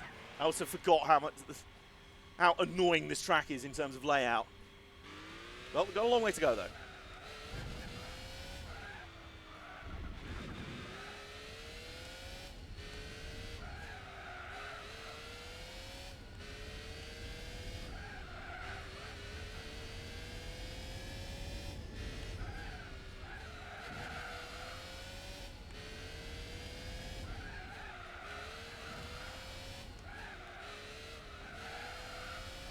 Okay, so we're 6.6 seconds down at the first checkpoint.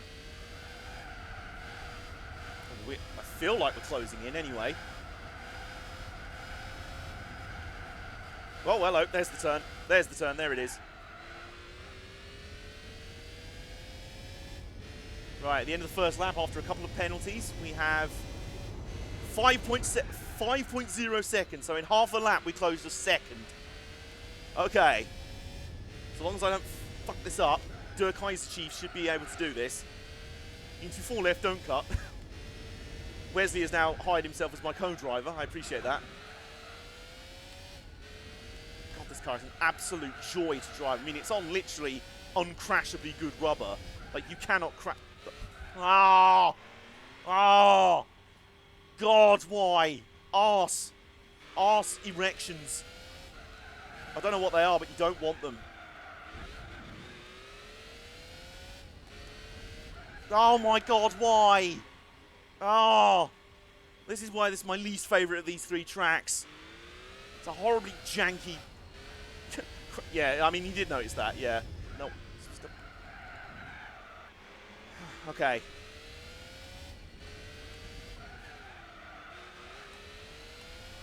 Okay, it's fine. We've still got a long way to go. Still got a long way to go. I just have to stop crashing every lap. It's this stupid janky layout. Now, where's the left turn? Where's the left turn? There it is.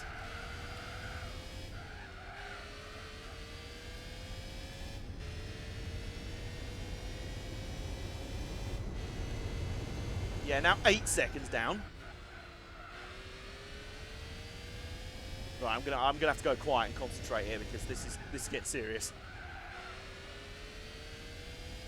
Yeah, also Wesley, there is a thing that limits the amount of caps, all caps you can use. You are probably skirting close to that limit now.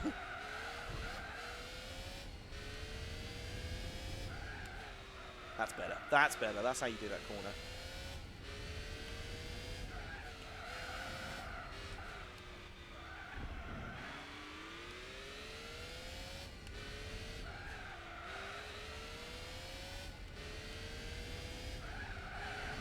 .3 seconds, okay.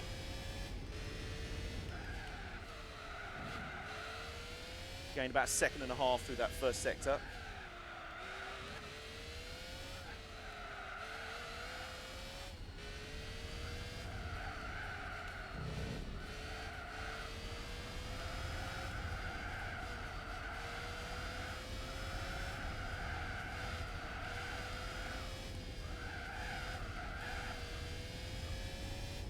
Oh, we've closed up a lot, I feel like. 5.0 seconds. So what's the maths on that? We closed up 3.7 seconds in a lap. Should still be doable. I've just got to drive perfect. It does look very nice, I will say. And once you figure out the layout, bearing in mind I'm also driving in the reverse layout here, so it's even less familiar to me. Get those race drivers' excuses in, lads. It's those curves as well that can really easily ping you off into the wall, which is an automatic penalty, because herp-de-derp-de-derp-de-derp, this is the stupidest penalty system I've ever seen in racing gaming ever.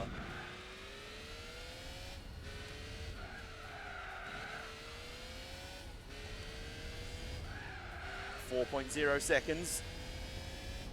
Seems to gain so much time through the Arc de Triomphe. It looks super modern F1 like. Oh, it really does. A lot of like angular corners. Sort of angular, acute corners. Not so much flow to it, because Herman Tilke just builds racetracks with a protractor and a vicious, vicious hatred of flow and a vicious, vicious hatred of fun. Also, hello Peugeot. No. Decided to give you a head start. Let's dance. Come on, Durkaiser Chief. Just need one more good lap out of you. You should have this win down.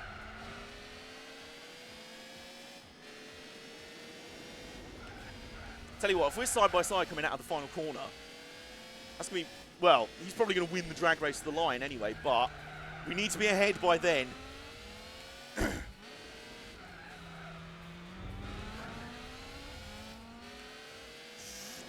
we're closing in. We also have to be wary of a penalty.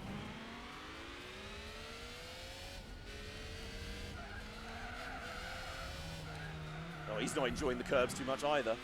Right, now this corner doesn't have as much of a curb, so you can take a bit more of it. There we go. Oh shit, it's Bret Hart. Okay, here we go, here we go. Here we go, here we go, here we go. So close, it's so close, he's right there. I can't risk. Bollocks! Fuck! Jesus Christ, I was literally just about to say I can't risk a stupid penalty. Oh! Right, come on, come on. One more good corner though. We're so much better through this corner than they are.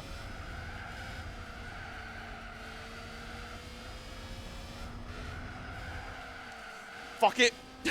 Fuck it, fuck it, fuck it, fuck it, fuck it. Let's go, let's go. Let's go. Go, go, go, go, go. No, no. Yes, yes. No, no, yes. Yeah, yes. Yes. Yes. Oh my God, what a finish. What a finish. I mean, it was an absolute shit show, but I don't care. Schoolboy victory. We got the roll up. Oh, that was amazing. Kicked his leg out of his leg. Oh, man. Well, you know our strat so far has been to just... What was that? You pulled a Simon. I don't even know what that means. There's now rioting in France. We beat the home hero by just pure bullshit. I mean, to be honest, just lightly bumping the rear bumper and getting a 5-second penalty, I was just angry. I'm like, no, do you know what? You're going down. I'm not having that. It's your stupid penalty system that brought this about. I'd already come back from an 8-second, near 9-second deficit. I was not throwing that away. I was literally about to say, oh, but got to be careful not to run into the back of him and get a pet. I've run into the back of him and got a penalty. Anyway, I feel like the qualifying tyres might be a little bit OP. given it took a raft of penalties to make that race anywhere near competitive. Let's go with soft tyres for this one. They should be good enough. In before, they're not.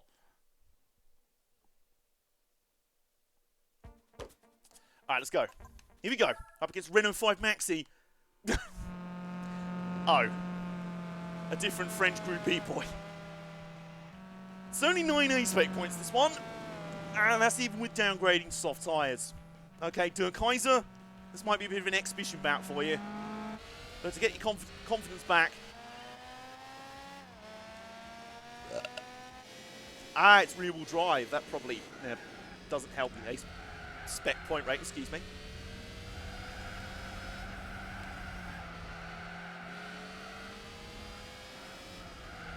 Up the inside, which is going to become the outside.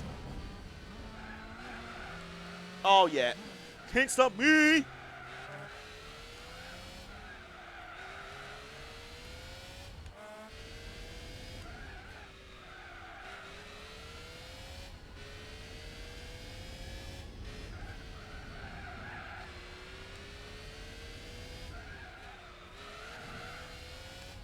So it's that corner that has the...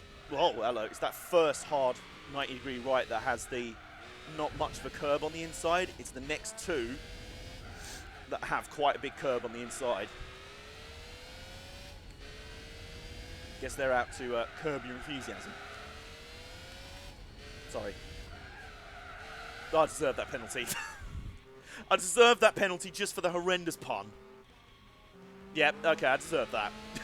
I did deserve that penalty.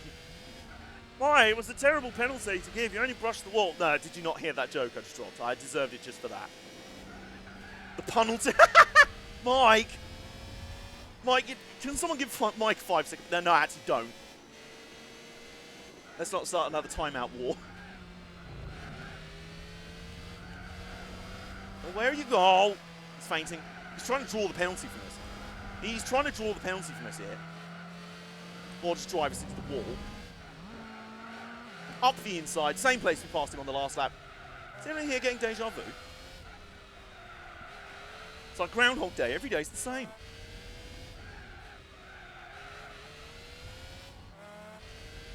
If you get a penalty at the same spot as we did on the last lap, it really will be Groundhog Day. Right, that's the non-curb corner. And then this one has a massive curb. Whoops. That one doesn't have much of a curb, and then this one up here does. That has a sort of medium-sized curb. It's like sort of Goldilocks, those curbs. Goldilocks in the 3 curbs. The first one was far too small. The second one was far too big. And then the final one was just right. Can I use channel points to vote kicks? No, no. No, you can't.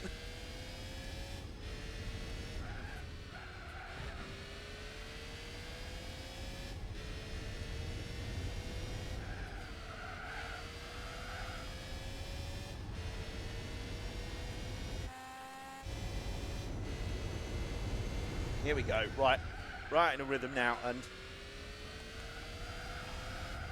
Der Kaiser Chief. Have I ever said how much I love Der Kaiser Chief?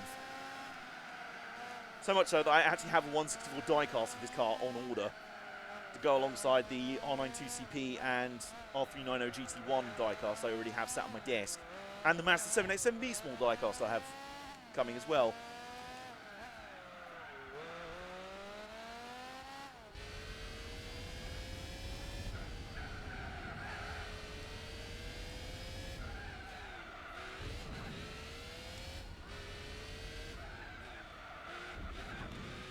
Oops. Didn't need to arc out quite that wide for the turn. Oh, yes. Okay. It's just such a satisfying car to drive to the limit. Especially in that DTM championship, one of the rounds was at the Opera Paris circuit. So the equivalent version of this track where you can have full-size races on them. That was a fun event. That was a fun race. Right. Oh, oh! They love doing that in all their songs. Kaiser Chiefs were one of those like first wave of British indie bands in mid 2000s that were like they were straight up indie rock. They were straight up like almost like punk rock bands. It was like them, Hardfire, who I really liked, Block Party that I really liked, Franz Ferdinand that I really liked, Arctic Monkeys that I really liked at the time. It was kind of the second wave of Britpop, if you want, yeah. Britpop was more mid-90s with like Oasis and Blur and Pulp and Stone Roses a bit. I was nowhere near as much into those bands. But yeah, that mid-2000s indie rock explosion was really good fun. And then even then, like, it wasn't just British bands, because then you had like the Killers arrive around then. And like, the American market just didn't give a toss about them. And then here in Britain, we were like, yeah, another indie band's joined the party, let's go. And Brandon Flowers was like, huh, okay, these limeys like us. All right, let's go tour over there. Kind of like the Ramones. We're like, yeah, we're the Ramones. America was like, no. Over here in Britain, we were like, yeah, we'll have you over in 9. Punk rock. Interpol was great. I barely heard any Interpol, so I'll take your word for that. Oh, meantime, I'm just having so much driving pleasure. For someone that hasn't generally liked many German cars down the years, the love affair I have for this car is quite something. Anyway, final lap presented by, where is the Renault? Final lap presented by the home fans hate us. Final lap presented by I am the foreign menace heel. Der Kaiser Chief. God.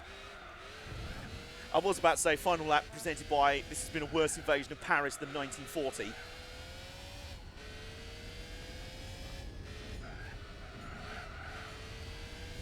Yep, not since 1939 has Paris been taken over by a German quite so brutally. Whoa, hello. Yeah, to be fair, Professor Hitch, I can kind of relate that. Like, stuff on the radio just... Man, me and Mike are in sync. This is scary. Presented by German rock songs, well, like Rammstein. Which has got Rammstein just playing right now. Ich will. Du hast. Just like flames. Du hast, yeah. Just flames. Flames spitting out. We've set out pyro as we come across the start-finish line. Good flames coming out. Radio stations ain't the place to find it. Yeah, that's definitely the case. Like, anyone who thinks that, like, old music is so much better than modern, it's just a bit harder to find the good stuff that you're probably into these days, but it is out there. Like, shit, the amount of good stuff I've got into the last few years is ridiculous. Like, all the synthwave artists I love, Night Flight Orchestra that you hear basically every time we stream on here. I love that shit. Caval Attack, they're a badass, Norwegian, I think. Hard rock band. They're so good. They are so good. Yes, Caval Attack, you know them. That's awesome. Yeah, they're so good. Me and Nate fucking love them. Yeah, in fact, Nate got me into Caval Attack. Yeah, there's a lot of good shit out there. You just need to know where to look. Just not on mainstream radio. Their first album's sick. Clutch, I've heard a bit of Clutch, yeah. Oh, nice! So that first George V Paris race was actually a pink slip race, is what you're saying. Spotify does help with that. I need to figure out Spotify. I was given a 3-month free code for Spotify Premium, or I like Eurovision too much. Well, there you go, Europop. Euro sort of EDM, that's your thing. You go find that. Yeah, Clutch is good stuff. Didn't they have a song on the soundtrack of Need for Speed Pro Street? One of the few good things about that game, the soundtrack was pretty good. Had like Wiley on there, Clutch, Airborne. Shit, I think there was Uncle. There was like Block Party, Does It Offend You? Yeah, remix. Because I remember quipping during my plays. Free means you can't just skip songs forever and have to eat some ads every 30 minutes. Yeah. The 205 will be named Kevin Owens. Why is that? Am I missing something? Anyway, here we go. Costa di Amalfi. It is time for our semi-main event. Oh, isn't Kevin Owens Canadian? Well, French-Canadian. Close enough, I guess. Bread. So what you're saying is it's actually going to be not Satoshi Kojima. Spotify Premium means you can just go, nah. This is my jam. Nah. Okay, Mitsubishi Lance Evo Rally Car. Seeing as the last event was still a bit too OP, I think we can go back down to medium tyres. Just to make it, competitive. We want a close race here. in before we get slaughtered right out the gate. Also, did I pick the regular distance version? Or did I go for the reverse round first? Maybe I listened to too much anime stuff. No, it's the reverse round. Right, okay, here we go. Our semi-main event starts now. Well then. Okay. Der Kaiser Chief, I think, was very much a great choice for these events. So much that I can barely BOP in. Oh god, oh god. Running the reverse layout first means this hairpin is turn 1. Oh, in the earlier events, wasn't this where we had that epic moment where we were like side by side down the main stretch with the impressive Tommy Mackinoff.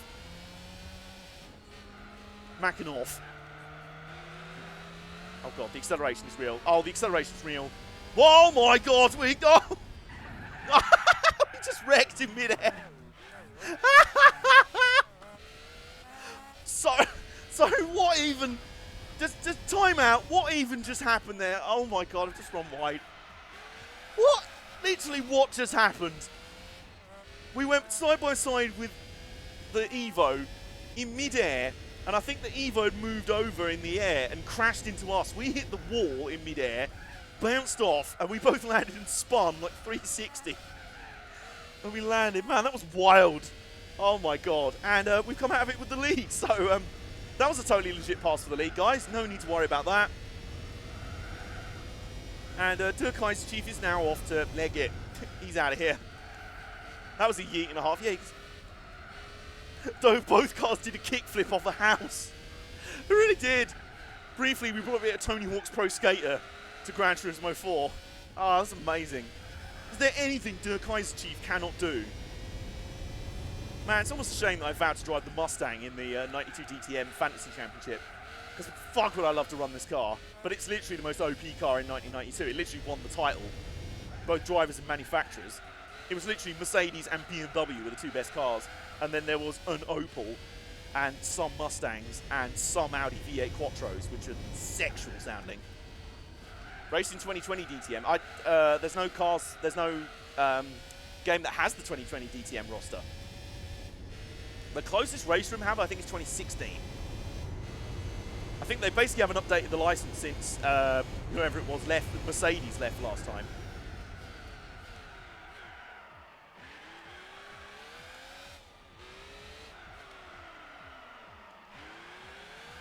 Aston Martin in DTM is still a mindfuck to me. By the sound of it, it was a mindfuck for the team involved as well.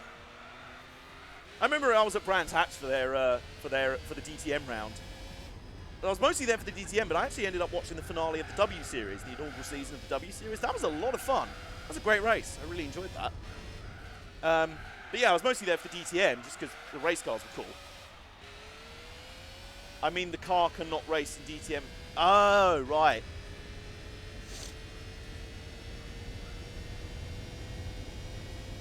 Oops.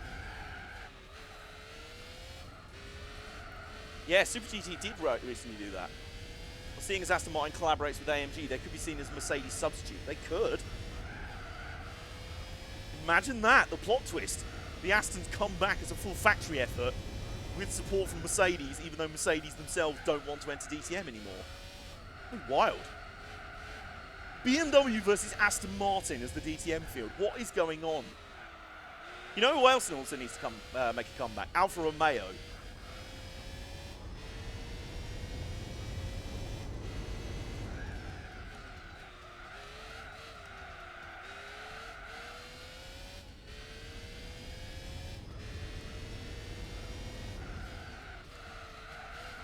DTM Quadra Floggio. Alfa Romeo Giulia DTM. Hell yeah. The new Giulia is a DTM. Yeah, I've put that idea. Yeah. Yeah, Chad's agreeing with me on how much of a sexual idea that could be. Kelly, you know what? If DTM is to die, I'm going to make sure it goes out in a blaze of glory with Alfa Romeo, Aston Martin, DTMs, and flipping, I don't even know. Chad, can you think of I remember I asked this in the Motorsport 101 Discord once, 18 plus content. I asked this once in the Motorsport 101 Discord, the most cursed hypercar entries for Le Mans. That's not Motorsport, that's Harum. What are the most cursed DTM entries you can think of? Skoda DTM. Oh, God. But I think I mentioned it before. There was rumours for a while that a team wanted to enter a Skoda in the British touring cars in the last few years. And it just never happened. Like, it started every year. They were like, no, this year we're going to do it. Well, the rumours kept coming back. VW Bora DTM. Well, it's the German manufacturer back in the series. Yeah, in the Bora. Yeah, it's literally one letter off Borat. Who wants that? Although, VW Sirocco DTM. Oh. Yeah. Four.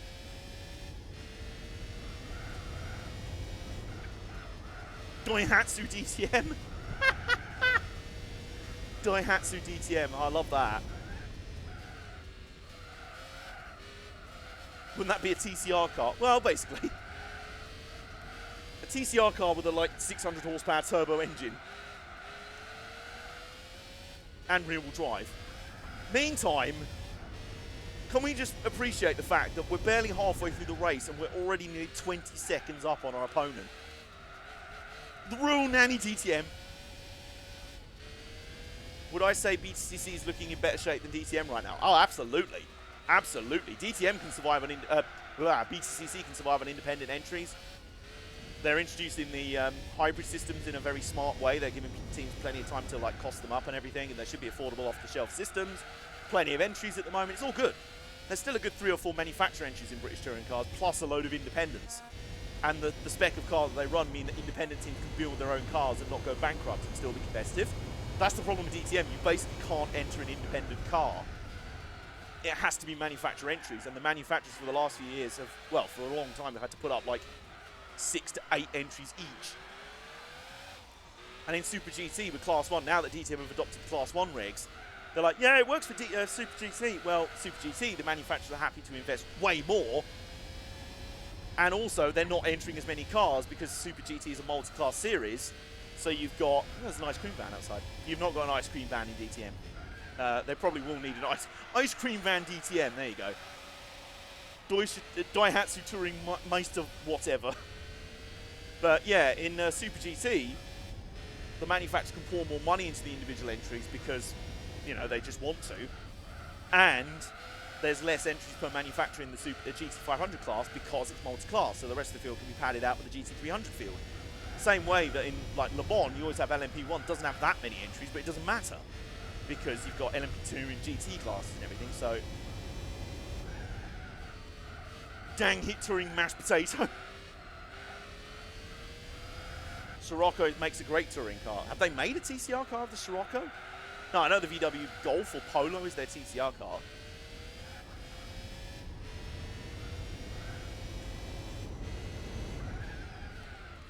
Right, guys, I have a suggestion. I think it's time for the Dice of Destiny to make a reappearance.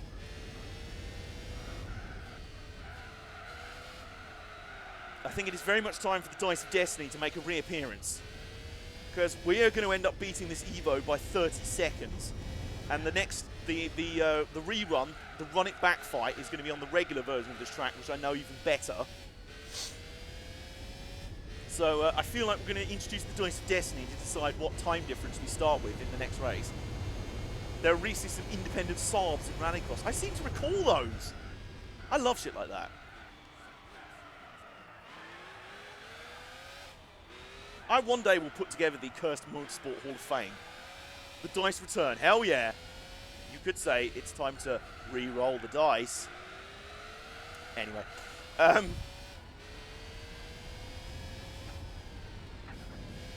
Oh, God.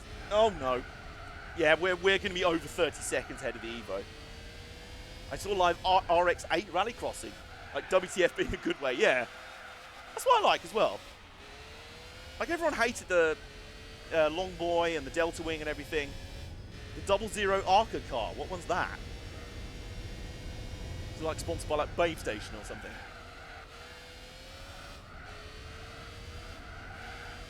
Or like Dynasty or something. I was randomly talking about like crap reality TV shows the other day with my dad. Oh no, that was it. We were randomly talking about like stupid rednecks in America. No, it was just after Donald Trump was like, yeah, you can inject bleach. That's definitely going to work to cure coronavirus. I'm genius. And my dad was like, wow, how stupid must his supporters be? I'm like, well, you know, there's this show that they all watch, and I showed him Duck Dynasty, and he was like, wow. Wow, I can tell just from the beards. Oh, I remember that. I remember the 0-0 with the... oh, God. Oh. Oh, God, that's how bad it is. Oh, it's actually giving me coronavirus. Oh, God. It's nearly killed me mid-race. That's how bad that thing is. The Delta Wing is underrated. I love that car. I did. I like cars that try and do things differently, even if they fail. I'm respectful for them for even doing it. I don't like people that's like, oh, it's so crap, haha, what a waste of time that was, it's stupid. I'm like, and what are you doing? You're just sat on the internet criticising and then, you know, tweeting. Right, so the final result of that race. How many Dice of Destiny are we going to need for the rematch? I don't even know.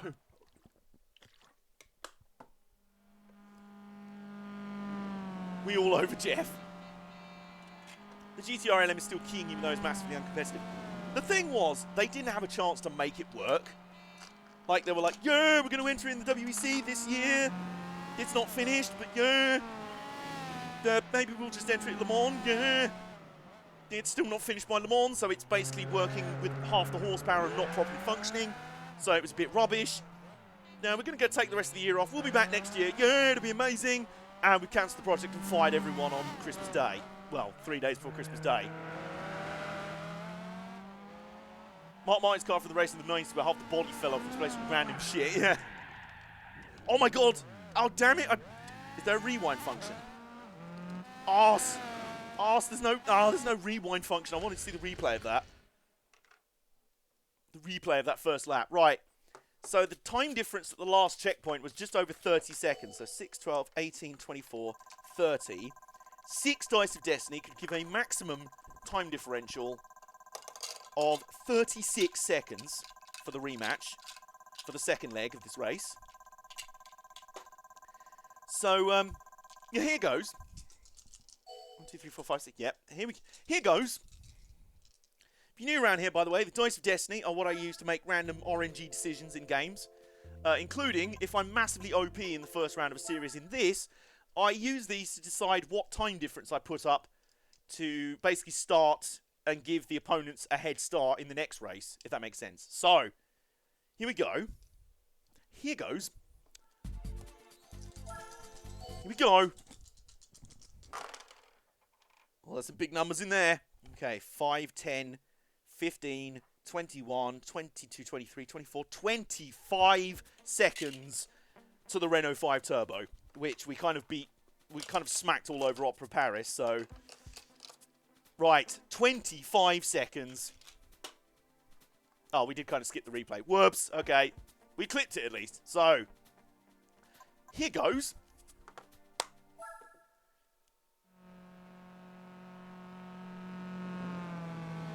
Okay, so... Oops. Okay, just... Well, we'll go on the timer. Okay. Just gonna park the car here. Just like... You're right. Yeah. Yeah, good. How's the weather out here? Oh, it looks really nice. Yeah, I might retire here. They're all this like, mate, you didn't realise you were in a motor race. Yeah, I know. And here we go. So we have a 25-second deficit to erase in just under 5 laps. Can we do it? Do Kaiser Chief says, hell yeah. Or hell yeah. I don't think... I went to say hell in a German accent and I realised that would come out very, very badly, so... What's German for fuck yeah? That's what Der Kaiser Chief just said.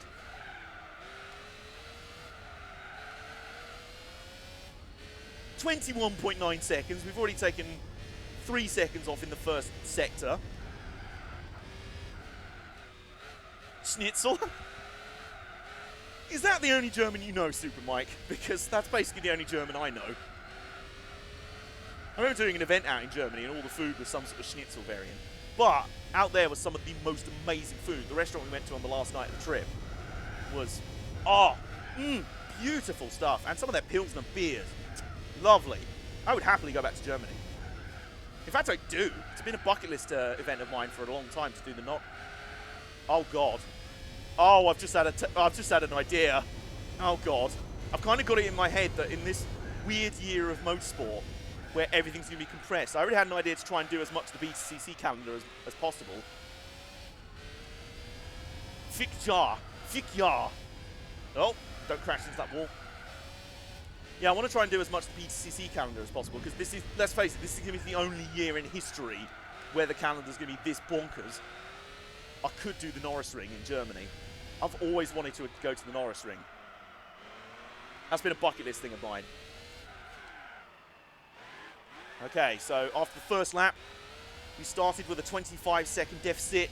It is now down to 16.8 seconds. Holy crap, we took about 8 seconds out in a lap.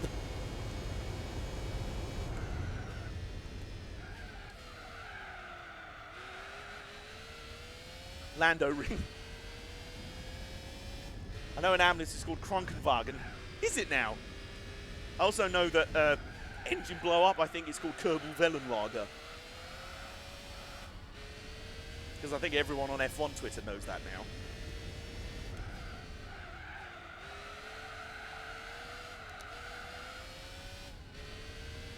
"15 seconds, oh God. I mean, 25 seconds might not actually be enough.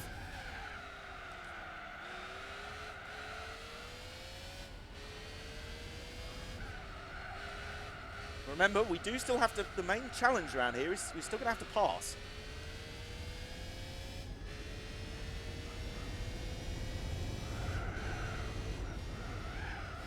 Oh my God, how good is this car going to be around City area? I don't think I think I have taken it for laps around the City area before, for my power rankings board. Oh my God. Oh my. This and City area have a wonderful sort of roller coaster feel to them. I love them. City area is one of my favourite tracks in the game. It's definitely my favourite of these sort of off-road tarmac head-to-head sort of tracks. George V. Paris is definitely my least favourite. It's not entirely bad, although, you know, kind of don't have fun with the reverse configuration of it.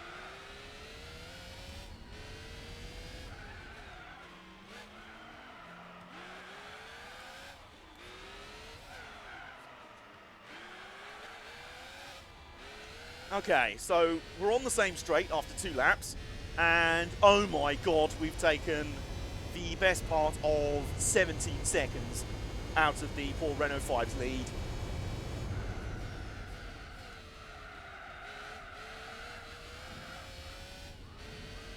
We'll probably catch up to them in the space of this lap. Oh God.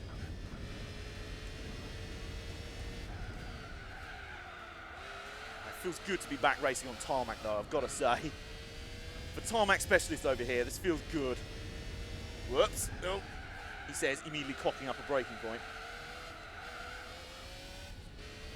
6.1 seconds. Oh my God, we're going to catch up with the Renault 5 in this lap. The only German word I know is Schadenfreude. I know that one as well, actually.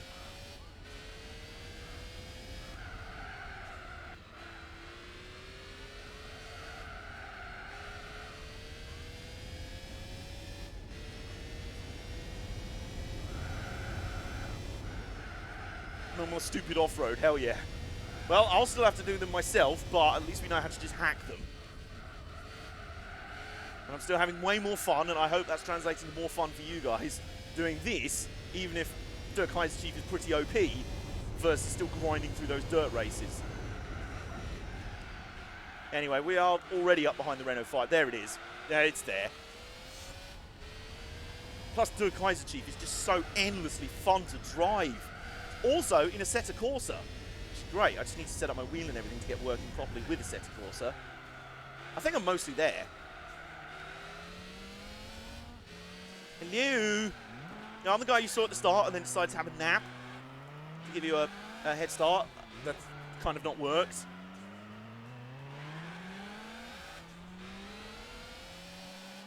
It's flat. It's so smooth. No more breaking down. Oh, nice. We were 0.699 seconds. across the start line that time. Okay, now we just make the pass. And my nose is starting to itch. Why is he doing that?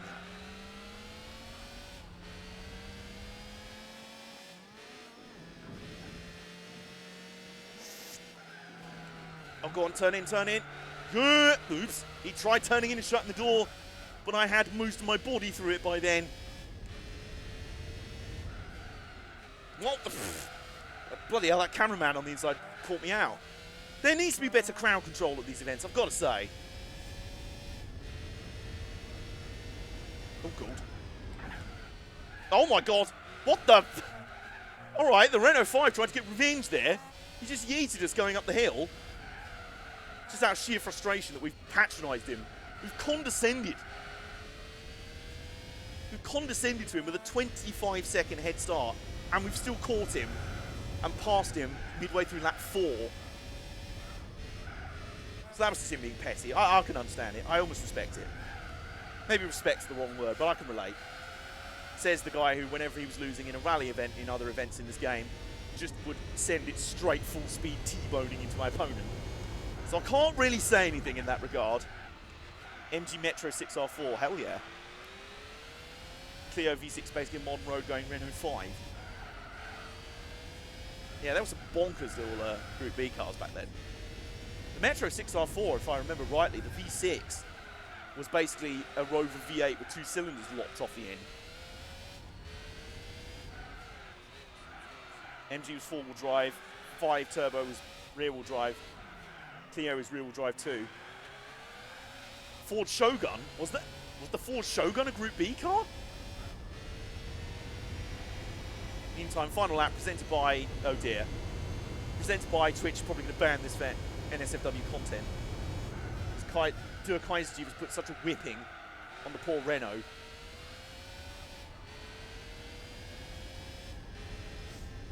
No, but it was a crazy rear-engine V6 hatch. Was it now?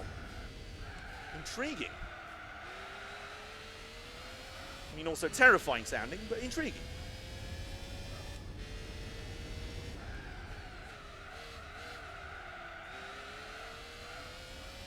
The Metro V6 is the same engine as the Jag J220. It is!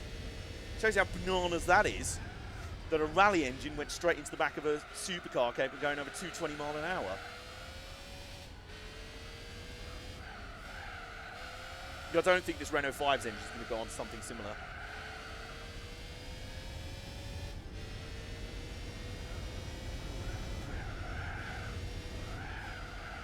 It's a Fiesta with the V6 from the Ford Taurus. Super Mike, I love your car knowledge because you expose me to cars like this that I feel like I need to know about. I need to know everything about it then. Alright, coming down the hill for the final time. Whoa, no! Oops! Oh, what a save! Oh, what a save! Legit, we didn't even touch the wall! Holy crap! That was a save. The Kaiserjeep is unstoppable. The old Ford Taurus engine was developed over 8,000 RPM. It was developed by Yamaha. Wow. Okay. And we're going to win this by nearly 15 seconds. I don't want to alarm anyone, but that is about to happen.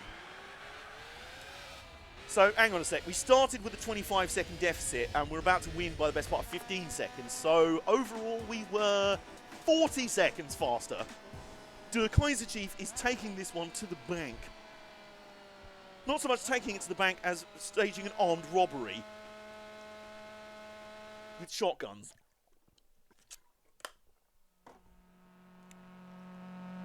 I was very impressed with that save on the final lap.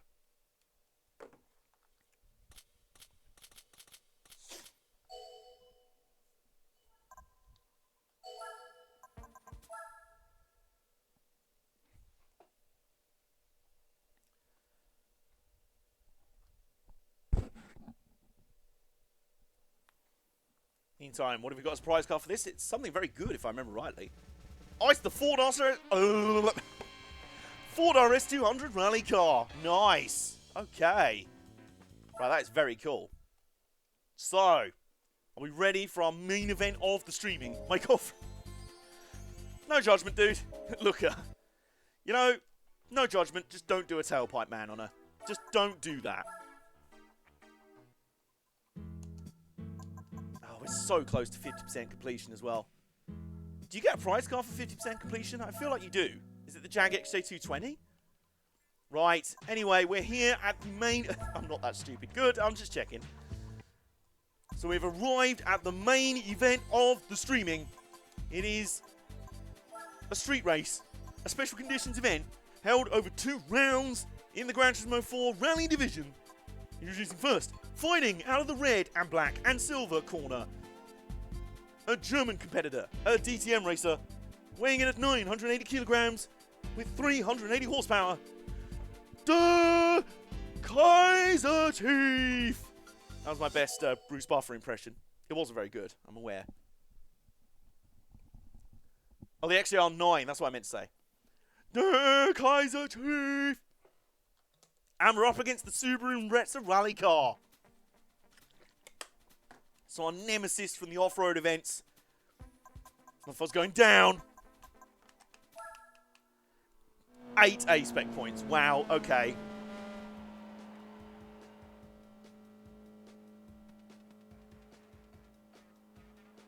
Look at the contrast of styles as well. The contrast of the colours. The blue and yellow on the Impreza. Impossible. And the black and silver and red on the Merc. The red just finishes it off beautifully, I think. Right, let's get attuned to the fact I don't run the reverse layout of City Diaria that much.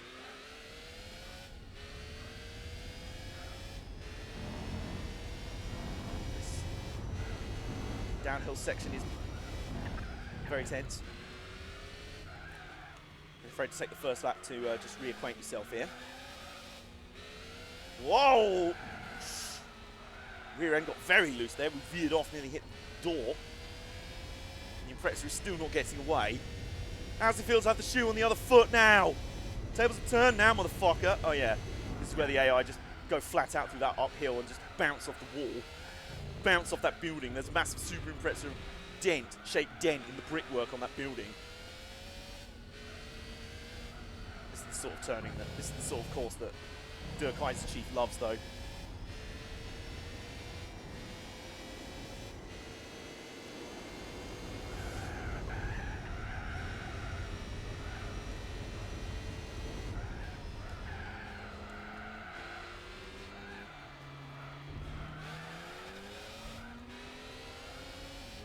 Oh, hello there. Hello there, Subaru. Hello there. How you doing? How are you feeling about your life? You regretting any decisions in your life? Because you kind of should be. Der Kaiser Chief about to slap you up, fam. When a motor race damages your 500-year-old historical building. Yeah, about that.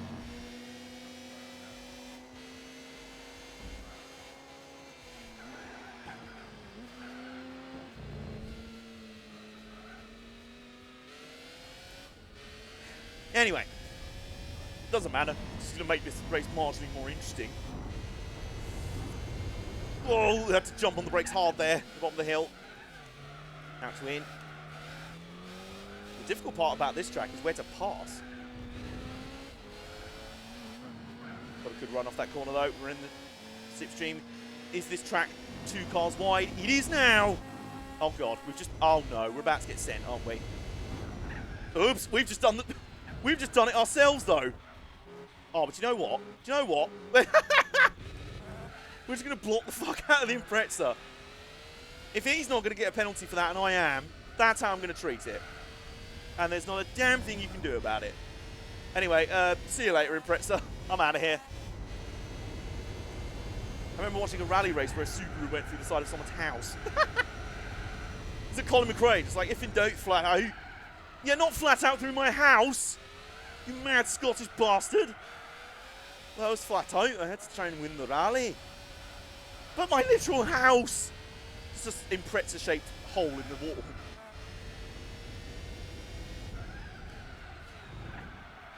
Meantime, the Impreza's getting a bit slapped up now, lads. I regret to inform you that the Impreza is getting absolutely pimp-slapped. This is now starting to veer already into hyper-beaten down territory. If I get those corners right, which are very tricky going downhill at 120 miles an hour. This is another classic example of a track that it's a great design going forward, but in reverse, no. Like, especially for the fact that there's a spectator area literally to the right of the start-finish area as you're coming flat out down a hill.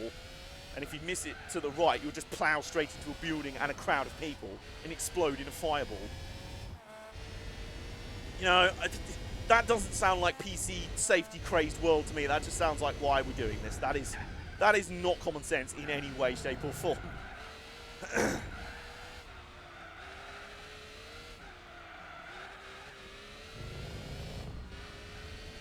Oops.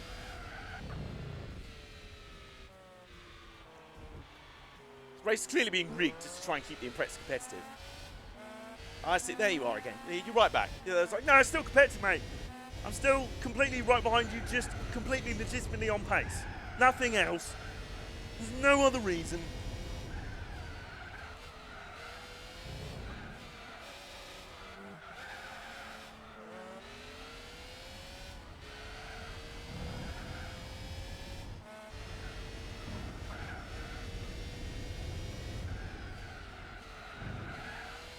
Posted that in the Discord too. What, the clip of the, Colin McRae power sliding through someone's house?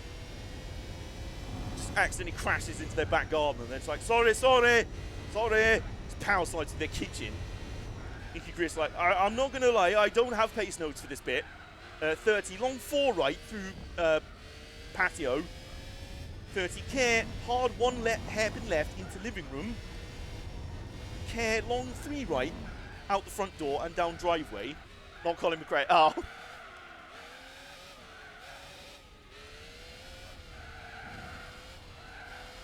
Even so, he took the Colin McRae mantra a bit too literally by the sound of it.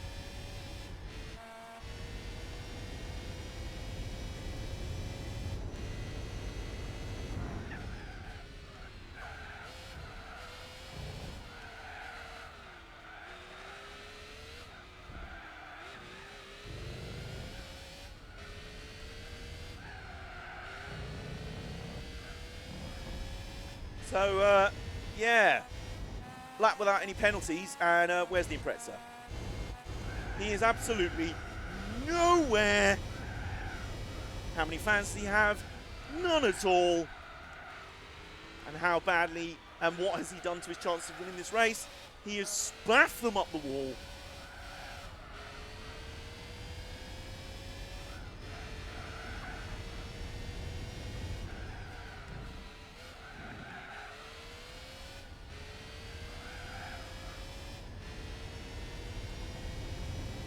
Flat out through here. Yeah, 135 miles an hour through there. That seems very safe. Oh my god, and this section is so bumpy. Trying to go that fast and brake while going downhill on such bumpy, narrow roads is just a... Oh my god. Who in the sanctioning body thought this was safe? Well, I'm glad they didn't because, you know...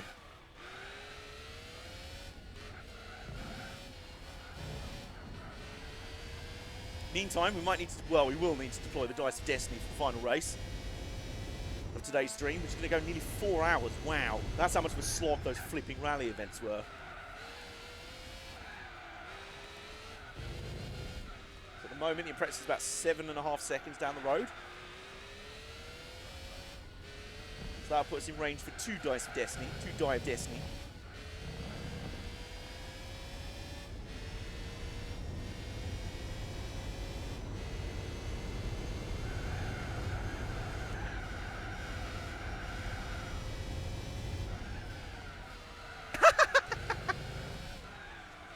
Oops. That's how funny that was. It made me crash. The STI in the name must be spaffed to infinity. The brand new Super Impreza WRX spaffed to infinity. What does that part stand for? It just stands for your chance of winning a race when you drive this against Der Kaiser Chief. Look at this absolute specimen of magnificence. This absolute weapon. This absolute unit. And it's come through for a win. Hell yeah. Okay, so what's the gap of the line? That will determine how many Dice of Destiny we use for the final race of today's stream. 9.1. So we're going to use 2. We can have a total of 12 seconds of time penalties, which could be quite risky as well, given that it's very hard to overtake here and constant source of penalties. So,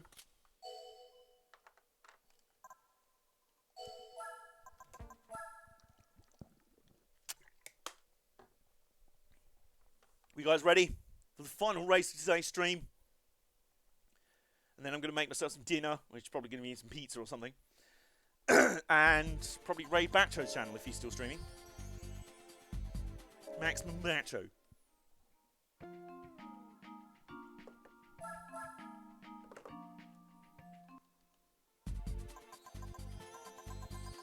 Okay, so here we go.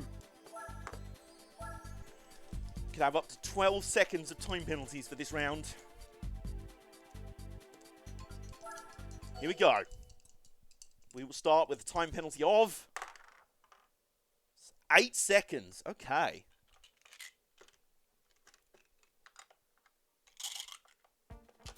And we're up against... Oh, how fitting. Look who we're ending today against.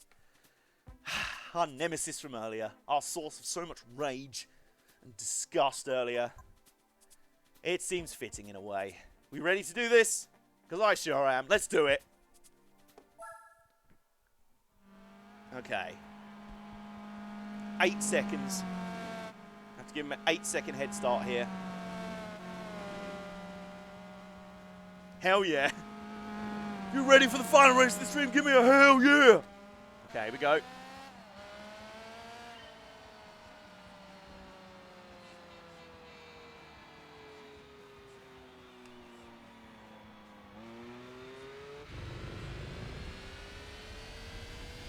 Alright, where we go.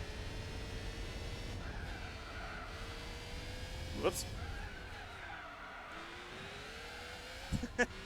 Chateau is full of hell yeahs and I love it.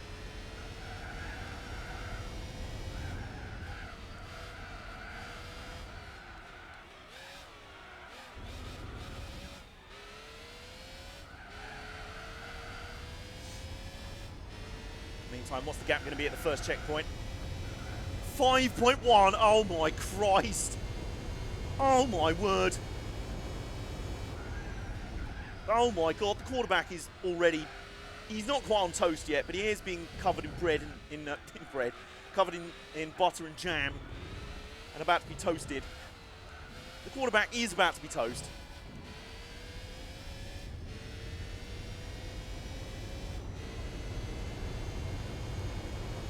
Oh my God, it's already 4 seconds. We've already halved the deficit in less than a lap. Do I feel guilty about this? I would if it was any other car. But after the days and nights that we've had in the Special Conditions Hall, I don't feel sorry at all.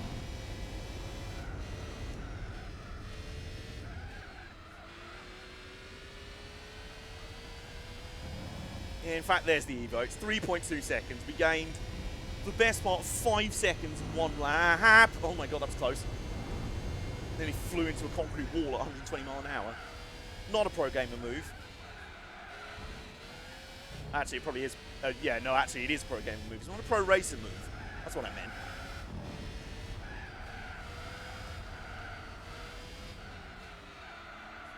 And there's the Evo. They're right there. They're literally right in front of us.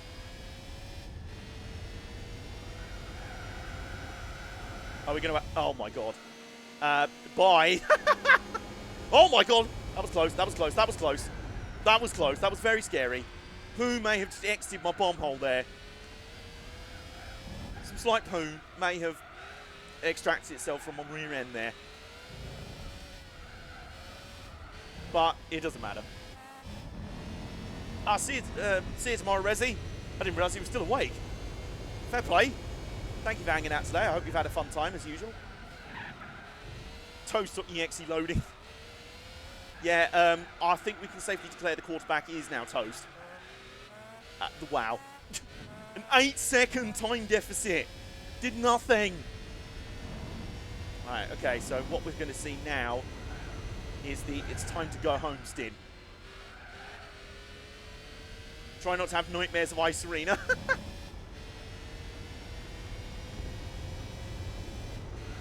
Yeah, now we're just going to send it home. I'm just going to drive the wheels off this car because I love it that much. It says a lot about a car when you don't mind just absolutely beating down a race because you love driving it that much.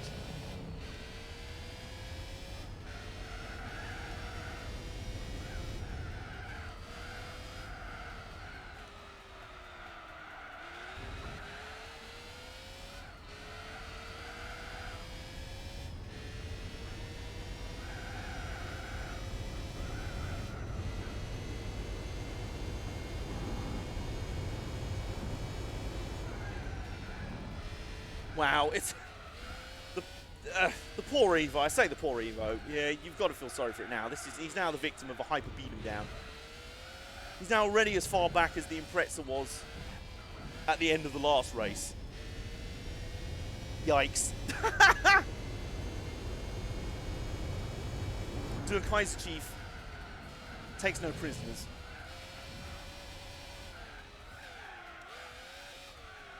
Oh my god, it's already 8.5 seconds.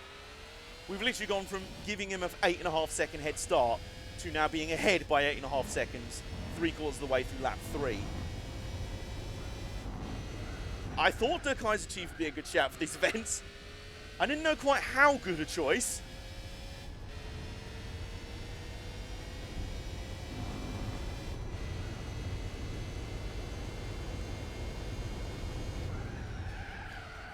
.6, oh my god. It's literally going up like 1.5 to 2 seconds per sector now. Somebody stop the fight, like stop the match. The Evo's dead. We vanquished the demons. Well, the demon in this case.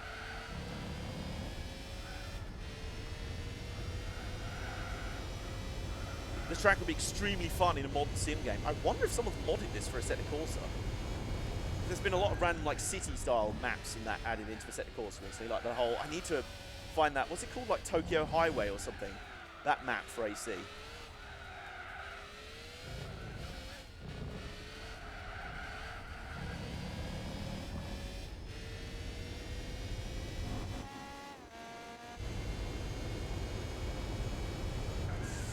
Oops! Oh, that was close.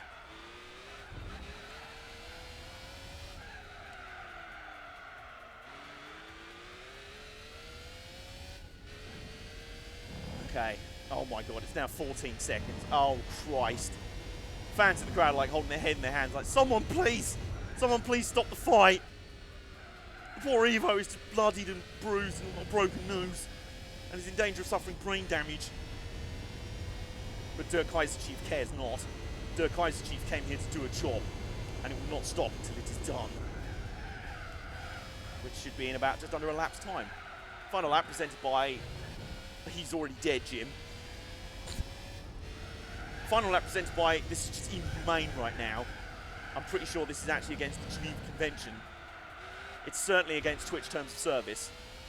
To show a hyper beat him down on this level.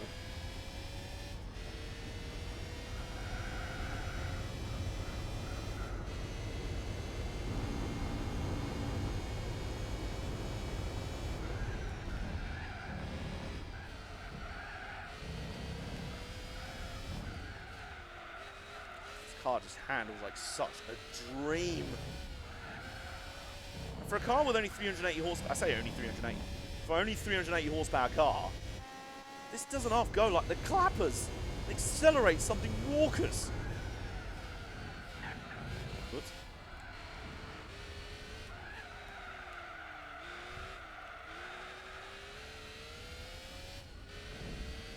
Yeah, safe to say I've completely fallen in love with this car. I'm going to find any excuse I can to use it in a streamed event. I almost regret running the DTM with it now because it was so much fun. But it's finally got its chance to have a hit out on stream. And oh my word, has it taken it. Of course it's normally aspirated, isn't it? I thought it must have been turbo if it was such a small engine. But, oh dear God. Oh dear God. I mean, we just inflicted an absolute ass whooping. The Evo was so far back, the differential didn't show on the screen. That's how brutal and arse-kicking we've just experienced here. And I think that's the perfect place to end today's Gran Turismo 4 stream. Thank you guys so much for hanging out with me today. I apologise, parts of it got a bit stressful and that. Whatever, we've got through the really stressful parts of the game. Most of it anyway, I'll just have to deal with that. So sad that DTM will be dead next year. We'll see. But nice of you to sharp at the end, King Bronco 87. Off to Bacho. Is Bacho still streaming? Yes, we're going to go raid Bacho. Let's do that. He's watching some Super GT over there with his crew. So let's do that. So if you want to come join us over there, please do. If not, thank you so much for hanging out with us today. Nacho Bacho time. And I love you all. And we'll be back on more Gran Turismo 4 tomorrow. Make sure to save. Yes, I will. We should be back doing this all over again tomorrow. Although I might stream something different tomorrow. I'll see how I feel. And then on Sunday, we'll be back here again with London Underground Simulator, part of the World of Subway series of games. I've had a copy of it for a while. Been able to play it on Steam. So I'm excited to actually play it for you guys. It looks quite interesting. So, yeah. And I might have a special stream on Saturday for you. Saturday night might be all right for iRacing. We'll see how we go with that. Keep track of the socials and Discord. And we'll see how that goes. And also, we round off with a really awesome little prize car. How lovely is that? That's nice. Okay, so it's time to raid Bacho. Meantime, thank you all guys all so much for watching today. Thank you guys for hanging out today. I love you all. Stay safe and see you around.